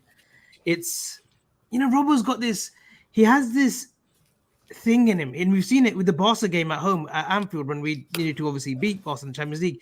He, pushes Messi to the head, like he does little things like this, like petulant things, and he gets away with it. Don't get me wrong. Don't change that about Andy Robbo, because we all love it. We all love how he rolls it up. We've seen players of the past who've done that, but today that is a good old swing. I mean, there's a bit of a take that Emerson Royal went into him with his left leg. So, he came, but he does give him a good old swing. It's a swing, one of those with the cricket bat, Grizz, when we, just literally lift it off with the bat. That's what it was today. He literally gives him one with a left foot, and it was a red. I mean, the yellow card, I thought, oh, he's got away with it here. But as soon as he gets an ear and he gets a word in his ear to go and look at the review, you knew the red was coming. Evan, agree? Yeah, it's a stonewall red card. Absolutely. And was you even probably as frustrated with the referee going to see the monitor? Because this is the irony, right? Yeah, it was one of those things where the second it happened in real time on the TV, I said he's off. Doesn't matter if he gets a yellow card right now because it's going to be reviewed and they're going to tell him to go to the monitor or something's going to happen. So yeah, it's extremely frustrating that the guy who was on the receiving end of a horror tackle that should have resulted in a red card in the first half is the one who's sent off for a horror tackle in the second half. But yeah, so there's a sad irony there. But yeah, it's absolutely a red card. He lost his head and he walked. Conroy, very quickly on Robbo. I know you probably want to... Yeah, no, it's just... justify it. It's not. It's a red card, right? But I'll be honest with you. I know exactly what he's trying to do, right? Do you know when he's trying to get a bit of momentum in the game? So he's trying to take the ball and take him with him, and you're not going to get sent off if you do that. But Emerson Royal just got in front of him, and he's completely just... It looks worse, but it is a stonewall red card, absolutely. But that's what I think he's trying to do, because to be fair to Andy Robertson, as much as people say, oh, he's a bit of a shit house here and there, that's his first sending off, like in the Premier League, I think. I don't think he ever got sent off for Hull either. No, he's a smart footballer. Robertson is a very smart footballer. So that's not like him, eh? So I think he's tried to do that to kind of get us back in and take him with the ball. But when you swipe at someone, but this is the thing, right? We know that's a red card because you can't just swipe at someone, but someone's literally could have broke someone's leg in the first half, and that's not even getting looked at. This is the irony. Do you know what I mean? It's mental. It's pretty mad. Selection with another super chat. Can I read this, please? It's disturbing. So what? Can I read this? I don't know. Can you read? Yeah, I can read. Why are you asking me? Can you read? Thanks for the super chat selection. It's disturbing seeing how many 2-on-1s Kane and Son had against Konate. Talk about Alisson's distribution, the ball to Tsimikas. Wish he looked up. It's worrying seeing teams come at us if Van Dijk is not there. It's to be expected. If you're not going to have the spine of your team, And if you're not going to have the best defender in the world, the best DM in the world, the best ball Captain and playing vice system, captain. the Captain and captain vice of the captain. team, exactly. Oh, sorry, Milner's vice You captain. Yeah, but the third one. You're Yeah. going to get that. When you don't see a Virgil van Dijk, you're going to try to target that gap. You know, it is what it is. We have to deal with it far better than we did today going forward. Hopefully he's not out for many more games. Derek Dera. Hopefully I Derek said that Dera. right. You said it right. You said it right. Can you Americans fill me in? Is that the right way I'm saying? Yes. Yeah, Derek Dera. Derek Dera. There you go. You That's a said cool two name. different things. Like that name. You That's a said- cool name. Big up Derek. Big up Derek. No, but he said two different things again, Avi. Like which Derek one is it? Dera. Derek Dera. That's it. Okay, I'm stop. about to read it if you guys don't read it. So. Please, Evan, can you read Go on, it? go on, Evan, take it away. Big up from Boston. Grizz, you seem like a man of great character. Keep up the hard work. The lot of you. Thank See you. you And the name? now. Derek Dera. Thank you. Derek. That was No, so, it's that not, was you so shit smooth ass. the way Ev It's just Derek smashed Dera. that. It's Derek Dera. Dera. No, it's not Okay. fucking Derek Derek. Dera. I Okay, guarantee okay. you it's not. Dera. Shout out to Dera. Derek, fellow American. Yeah. Do you know what I Difficult. mean? These Europeans, but we still do it. But Keith, at that stage, 2-2, 10 men, crowds baying for blood in terms of not only smash them but get that winning goal. He brings on Lucas Moura. Can't remember who else. Yeah. No, Oliver he's Skipper already coming brought beforehand, yeah. No, he brings on Lucas Moura and he brings on the left back Reguilon. Regular, And yeah. tries to go for it, but actually they look far less dangerous by then. Was you confident of holding out? Did you still think, no, let's go for the 3 points, or did you think, get the fucking point, let's get out of here? We've been playing Harry Kane and his fucking officials here. Let's get out of here. We had, without a shadow of a doubt, the best moment of the second half of the second half.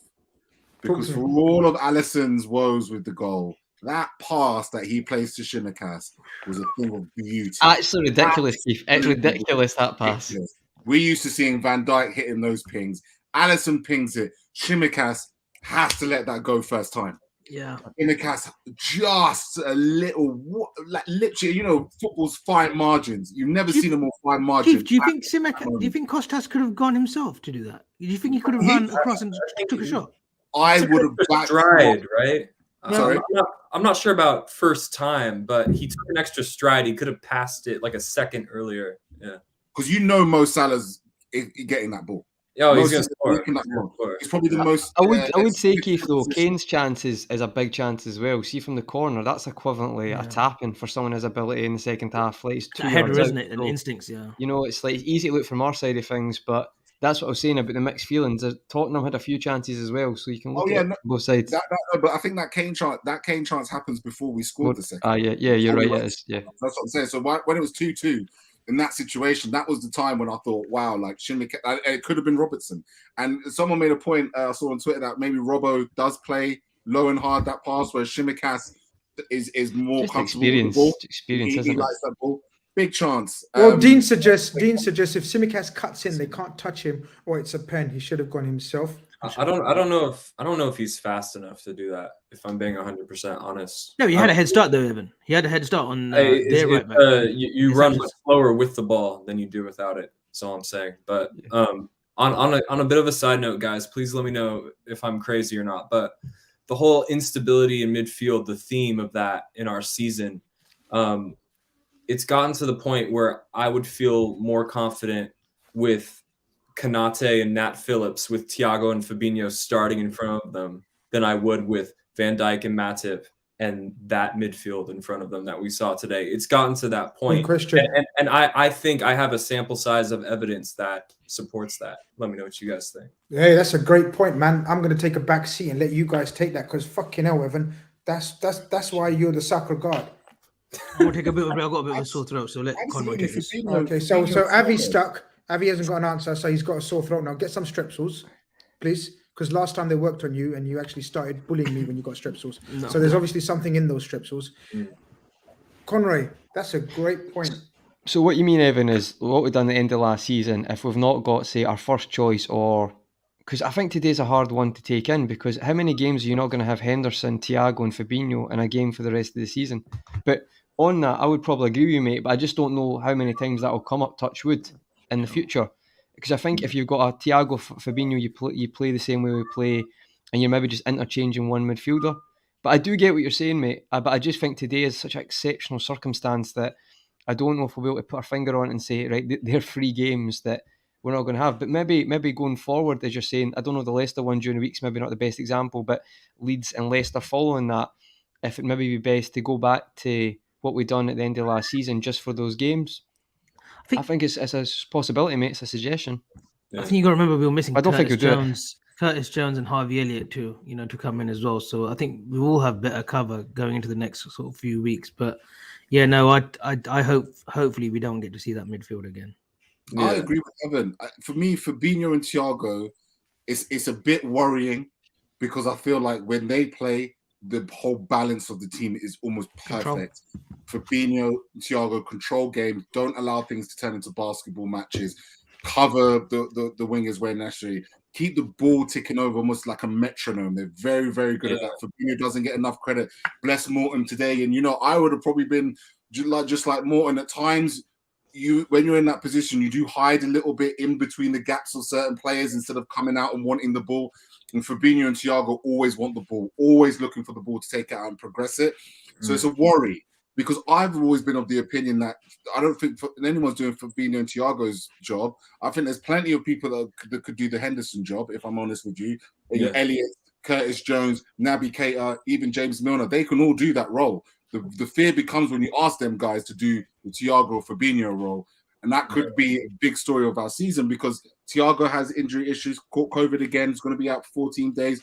Fabinho obviously caught COVID, he's going to be out for 10 days, injury issues a little bit. So it's definitely something that Klopp needs to look at because he needs to find that next profile of midfielder.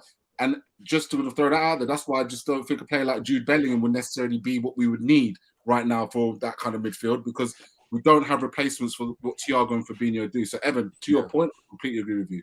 Yeah. Don't know if you guys want to come back on that before I read this out. No? Okay. Oh, good. Great stuff, Evan. King Hoddle. All right, relax. Just because I'm giving Evan his dues. That's actually jealousy. But I would add, guys, I'm giving his fucking dues. I said, Evan, that's a good question, actually. That's a good question. Klopp won't do that. Klopp will play the high line. 100% we will play the high line in the next 2 games, just to clarify. I think we realistically know that, but I think it's a good suggestion. The high line with Phillips and Williams. So look, we've had a few people in the chat that have said that we haven't given Spurs enough credit. King Hoddle, I couldn't agree with you more. First of all, shout out to Glenn Hoddle, man. What a player he was. My God, you guys will be too young to know about. We remember who Glenn Hoddle was. No. Yeah, I was there. Yeah, exactly. You were there. You weren't even in your dad's ball bags. Exactly. He was playing. Give it a rest, yeah, and look, Avi Gannon, like he's fucking a veteran of the game as well. You was as well. You was barely in your dad's ball bags. All right, so shut the fuck up. All right, but Glenn Hoddle was a fucking baller, people. I'm telling you, he was so ahead of his time. Like, I know he's a shit pundit now, and a bit like Matthew Letizia, wasn't he, Grizz? Let me finish in it, brother, before I move your ass and kick you out. Fuck's sake, you're some machine. So, Glenn Hoddle, guys, just a quick shout because we've got a Spurs fan in the chat. We've got to give him some dues, man. And Glenn Hoddle was way ahead of his time. I know he's a shit pundit, and we think, what the fuck's Grizz talking about, man? The guy doesn't know the game. He's chat so much shit, but he was elegance personified. And I agree with King Hoddle what he says. Brilliant game. I thought when chances created, the Spurs deserved the win. I agree. But we showed strength and resolve to go home with a point. I agree. So overall, taking into consideration the amount of clear-cut chances Spurs had, I think a draw is a fair result. But taking into the key incidents of the game into account, we could have come away with 3 points. Avi, what do you think? If you was listening to me, if you wasn't, I'll quickly move on. No, I thought Spurs were good, Grizz. I saw a different Spurs to the one that Mourinho was in charge of and the one that Nuno was in charge of. Fair play to Conte. I thought Sessegnon was really good. I thought Ben Davis. I thought we should give them credit. I know we said that Salah is allowed to have an off game, but I thought Davis and Sessegnon did well with them. The Dele Alli we touched upon. Dombele, and these are 3 players here where they've spent a bit of money. I've heard you say his name quite a few times. What's his name? Ryan Sessegnon. No, another one. Ndombele. And Dombele. Okay. Yeah. Has anyone else been hearing Dombele? Yeah, No, yeah. it's Ends been too Ndombele. silent, baby. Yeah. Listen, So it's all of not you on lot me. tonight, you Silent. lot all can F off today, right? Fuck It's these jobs. Dombele. He kept saying No, Dombele. and Dombele. Yeah. No, if he can get a tune out of 2 out of the 3 players, because not everyone's going to be, not everyone will tune into like sort of Conte's philosophy, and not every player will sort of like make that grade up, and Conte will have his own vision come in the summer. But if he can get a tune out of Dele Alli, right, Sessegnon and Dombele till the end of the season, then assess the 3 of their careers, they will be up there for top 4 grids. They will be up there for top 4. They've got some momentum. They would have taken momentum today as well, from that result. And I thought they did set up. And look, we talk about the chances that we had and what didn't go our way. Listen, it could have gone horribly wrong in the first 35 minutes. They could have been 2-3 up as well. So fair play to them. And they've got the crowd. That's all it's been about the Spurs fans getting behind the manager. They weren't behind Nuno. Mourinho had lost their trust and support towards the end of his tenure. But Conte, that he fires them up like the way Klopp fires Liverpool fans up, and they'll be on his side. They will be on his side.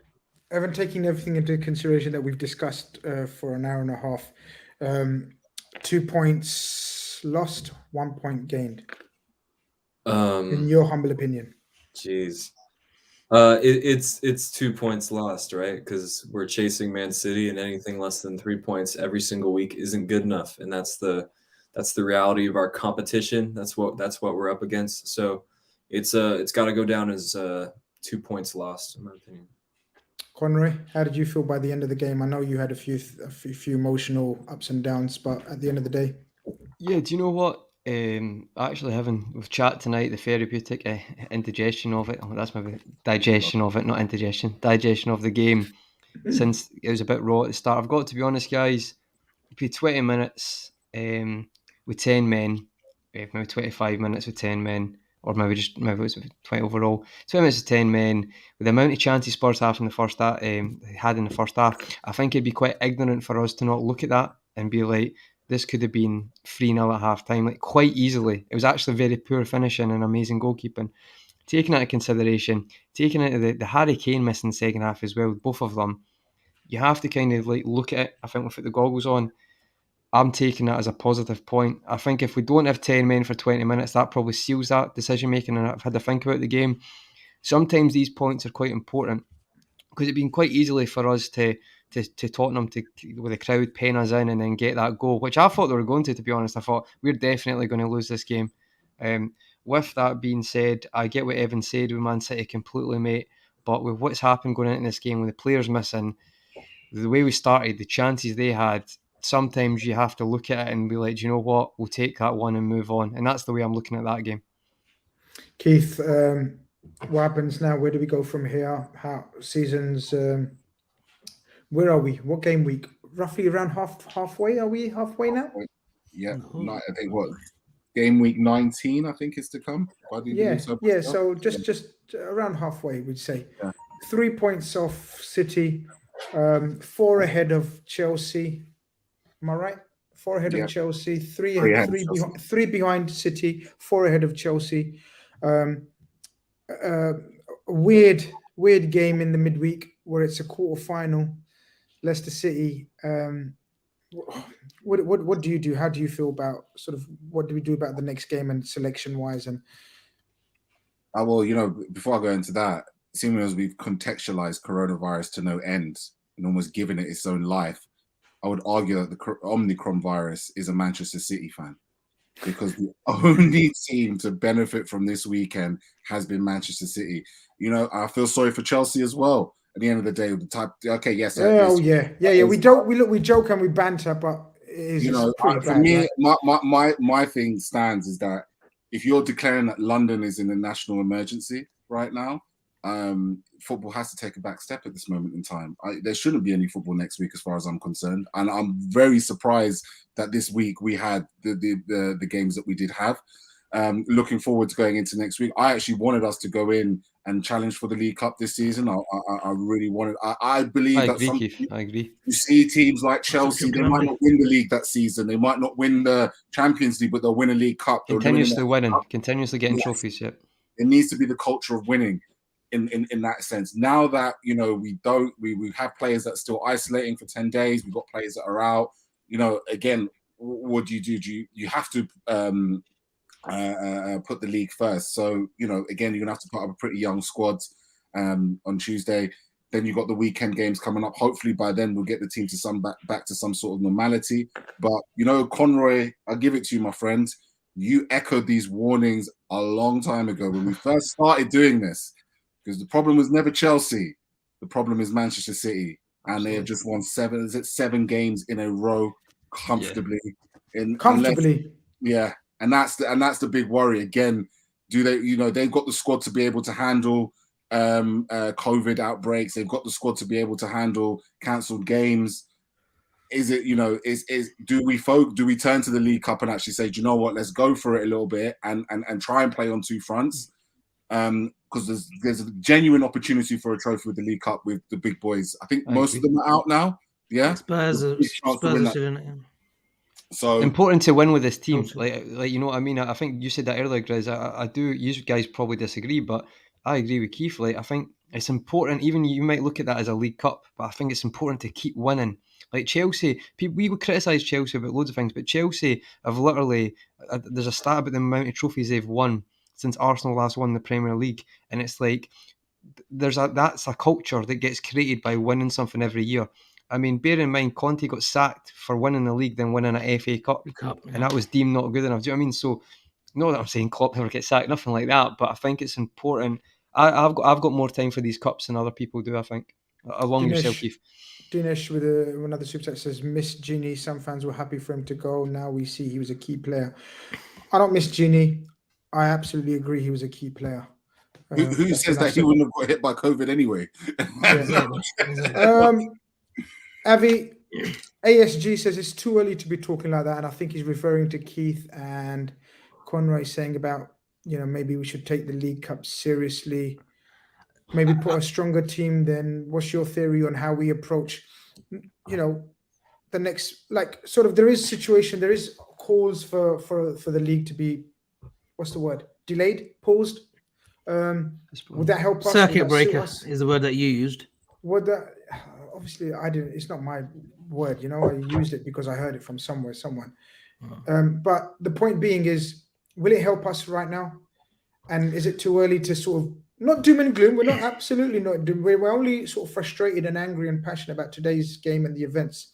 But surely we still absolutely don't give a shit about the League Cup and concentrate on the league. That's just my opinion. I don't look. The bread and butter is obviously the league, Champions League, and then the FA Cup and League Cup in that order. I've always maintained that the league will be won in that game at the Etihad when it's mano a mano, City versus Liverpool, and hopefully this time, unlike 18-19, we come out on top and win that game. I think it will come down to that, literally that game. Nothing's lost. Look, today it wasn't to be. It is 2 points lost. Make no mistake about it. We've got to stay on par with City as close as possible. If it starts building up to a 5, 6 points, 7 points, then it's tough chasing them given the depth of their squad. Still in the Champions League, happy with that draw, even though Inter are smashing teams all over the shop in the Serie A. We've got Leicester. Grizz, we've got to go for it. I think it would be a nice trip to Wembley. You know, Klopp, I think we've only been to Wembley since the League Cup final in his first sort of, 3/4 of the season when he joined us. So we've got to get, I think a nice little trip to Wembley would be nice for the fans that can't get to Liverpool every weekend or every week. You know, it's a nice trip. And winning a domestic cup, it was always in our DNA, the FA Cups, the League Cups. You hear stories, from back in the day. We won FA Cups during Rafa Benitez, Gerard Houlier's time. Even Roy Evans picked up a League Cup. So it'd be nice to win a League Cup. Yeah. It would be nice to win a domestic cup, Grizz. So, Leicester. I wouldn't go obviously full strength, but they've got injuries as well, Leicester. They're missing big players or big players. I don't even think they've got full fit centre backs. So they're there for the taking as well. I believe it's only a single game, isn't it? The quarterfinal. So we play at. Are we away or at home? We're away, right? We're home. Home. Okay, then we should go out and put I would say a kind of good team. Not obviously our first strongest. Like put Van Dijk out. Whoever's fit and available, play them. Evan, it's going to be the first time in 4 seasons we're not going to be first on Christmas Day. Does that mean anything? Hopes and aspirations for the rest of the season. Do we need a little reset, a little break, get all the COVID-ness out of everyone in the league? Make it a level playing field, because there is certain calls that are saying that it's not a level playing field at the moment. Like playing Leeds and teams like Leeds and Leicester at the moment is a walk in the park for many because of the fact that they've got so many people missing through COVID. Grizz, sorry to And- interrupt, Grizz. There's just a tweet. I think David Ornstein's Ornstein's just tweeted to say circuit breakers incoming for the Premier League game. Sorry to interrupt, just to give you a heads up on that. Oh, there you go. I'm just trying to bring it up. Just to let you know that Grizz Khan tweeted that how many days ago, Avi? It was earlier 2 this days week, ago. wasn't it? Yeah, it was earlier this week, yeah. So the circuit breaker was in the pipeline, I was told as well. But David Ornstein gets all the plaudits because you like David Ornstein more than me, Conrad. But it is what it is. The game. He's a Yes. professional, Grizz. He's a professional. I know. That's The what- game's a game. But I use those exact words, and that's why Avi was taking a piss. Evan, back to you, my brother. Where we at? Where you at mentally? Where you at focused? Are we ready to go again? Just a blip. Get our players back. Have a little circuit breaker if the case is, and then a strong finish, right? About the being top on Christmas thing. I mean, we were top on Christmas last season. We all know how that went. Doesn't really mean anything to me. It's nice to have, but ultimately doesn't mean anything. A bit like the domestic cups, in my opinion. Okay. And So you're not too heavy on the domestic cup. No, as Conrad and Keith are. The domestic cups don't do anything for the elite teams. If I'm with you. By the way. If we won one of those and nothing else this season would be a letdown in my eyes. That's how I feel about the domestic cups.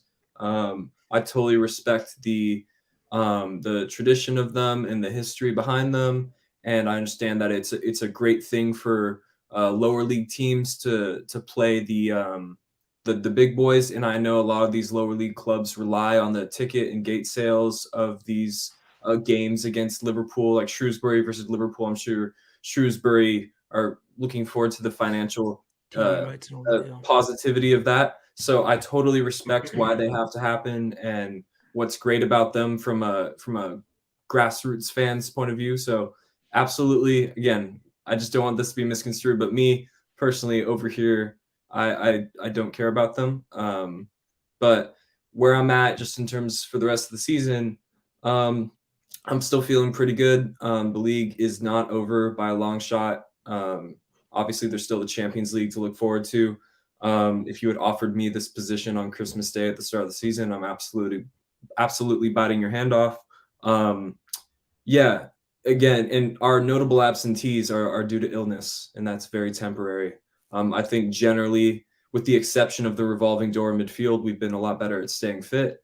Our players that had season-ending injuries last season have come back stronger, with the exception of Joe Gomez. So yeah, I'm feeling relatively okay. I mean, sometimes things like this, it wasn't really a footballing result, was it? It was sort of something that was taken out of the hands of the players in a way. So that in a way makes it more frustrating, but I'm feeling pretty good. I just really only fear Man City. I always fear Man City. The title race a few years ago was very scarring to me. And I saw people saying Man City still have to play 19 more times. They're not going to win all 19 games. They could easily win all 19 games.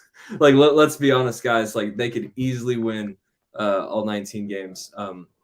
Obviously, we have something to say about that. But I fear Man City more than any other team, without a doubt. Fair enough. Let's have a quick, because we've gone way over time. A quick man of the match shouts. This was needed, so it's fine if we go over time. It's fine. Yeah, Okay. therapeutic. Okay. Just get your time sheet. We've got to pay you by Friday. Hungry. Christmas is coming. Bonus from Grizz Khan, so don't worry. Okay, but Evan's right. Grizz Khan's got to eat, and when Grizz I'm Khan's trying got to to eat, man. He's Me been having too. his Mackie D's fries anyway, along with the show, and starts muting himself. Like, please, was it Mackie D's or Burger King fries? No, there's a shop called Lemonies. Shout out to the Lemonies people. Hopefully, a sponsor's on the way. But Lemonese or Lebanese? Lemonies. Lemonese, right? So the chicken has like a lemony type Lemon flavor. pepper. Oh, Got nice. it. Get Get that it, yeah? sponsor in. Yeah, Get it, cool. yeah? We'll sponsor. But listen, let's start with who did I start off with the first comment? It was Avi, wasn't it? Avi, man of the match. Okay, move it. Shall we move it on? No. Konate. Konate. Yeah. Robo would have been my man of the match. but just a little bit. Ivan. But Konate. I would have given it to Allison, but obviously the air swings things. So it's got to go to Konate, who on the bounce is looking undroppable. Put it there, Evan. Evan, put it there. Yeah. All right, Conroy. American thing. Konate was not the best player on the pitch. It would have been Andrew Robertson, scored a goal, never scores, and assist today, or Alisson, who genuinely was so close to still being my man of the match. Because I've rewatched the highlights, and I'm not even joking. See, when you watch the highlights again, he's close to getting man of the match. He's actually close to it because the saves against Ali and the one-on-ones at the start, but I don't think I can. There's got to be some repercussions for a mistake or a red card. There has to be. So I think I'll play it safe and go. You guys go for Konate. Very quickly, Keith, man of the match. But before you go, very quickly, even quicker, can you answer this? Hideous. What is this? You're on mute. You're on mute. He's done it. He's done it. Yes! Head of the table. Head of the table. We thought we were gonna have a whole 150. show. Who had 150? Keith, that's what you are right now. Keith, just take that. Just take the L today. Just take We the L. thought we were gonna go through a whole show. L. 2 hours in. 2 hours. 2 hours Oh, in. Come on, guys. He had a lot of stamina today. Come on, he did it. Oh, He did yeah, it. Yeah, some was stamina, like, boys. Some stamina. But Oh, we done it. seriously, Sorry. if anyone put 2 hours in, then yeah, head of the table shirts on your way. Let's see what happened at day one. You know what wrestling's like. It can still be a swerve. My man of the match. Oh, this is a wrestling thing. This is a wrestling reference. That's why. I Evan, told come you. on. Get up with the times, yeah? Come on. No. For the amount of defending that you had to do today, Konate absolutely was man of the match. Could have given it to. He probably would have given it to Alisson or Robertson had the mistakes not happened. So I'm with the boys on that one. Okay, people saying that Dave Ornstein hasn't said there is for sure a circuit breaker. It was in the comments. They said it was upcoming, so maybe that's Conroy, just you know reference never to to that. read out comments. Come on, Conroy. No, I It's, thought We I expected saw better. No, a Conroy, it's okay. notification. It's okay. We expected better. This is why Avi's the correspondent, not me. I'm just, I'm the Scottish guy who's, that's me. That's me. And the Scottish guy who's the Scottish bias. That's me. But yeah, there will be a meeting to discuss what's going on. There's also a meeting planned about the regards to the AFCON situation. Hopefully, there's some news on both major situations developing over the next week or so. We will keep you, of course, abreast of any changes, any situations developing. We've got a busy week ahead of us. We're going to be obviously looking forward to the League Cup game. It's going to be interesting what kind of squad we put out. And then I believe, guys, we play Leeds.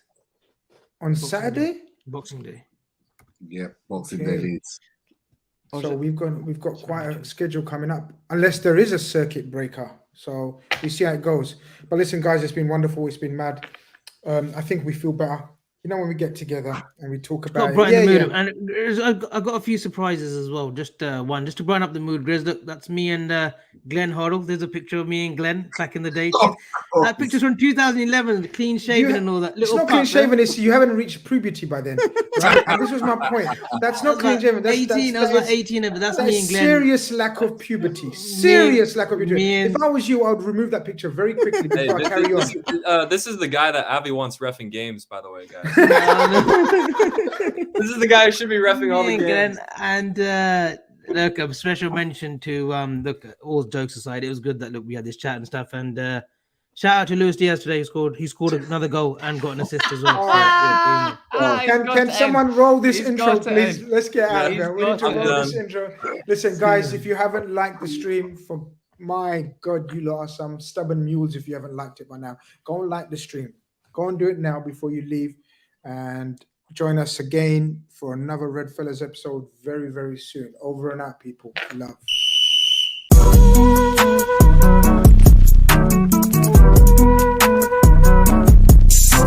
But today was bad. Light work, people. Light work. It seems we're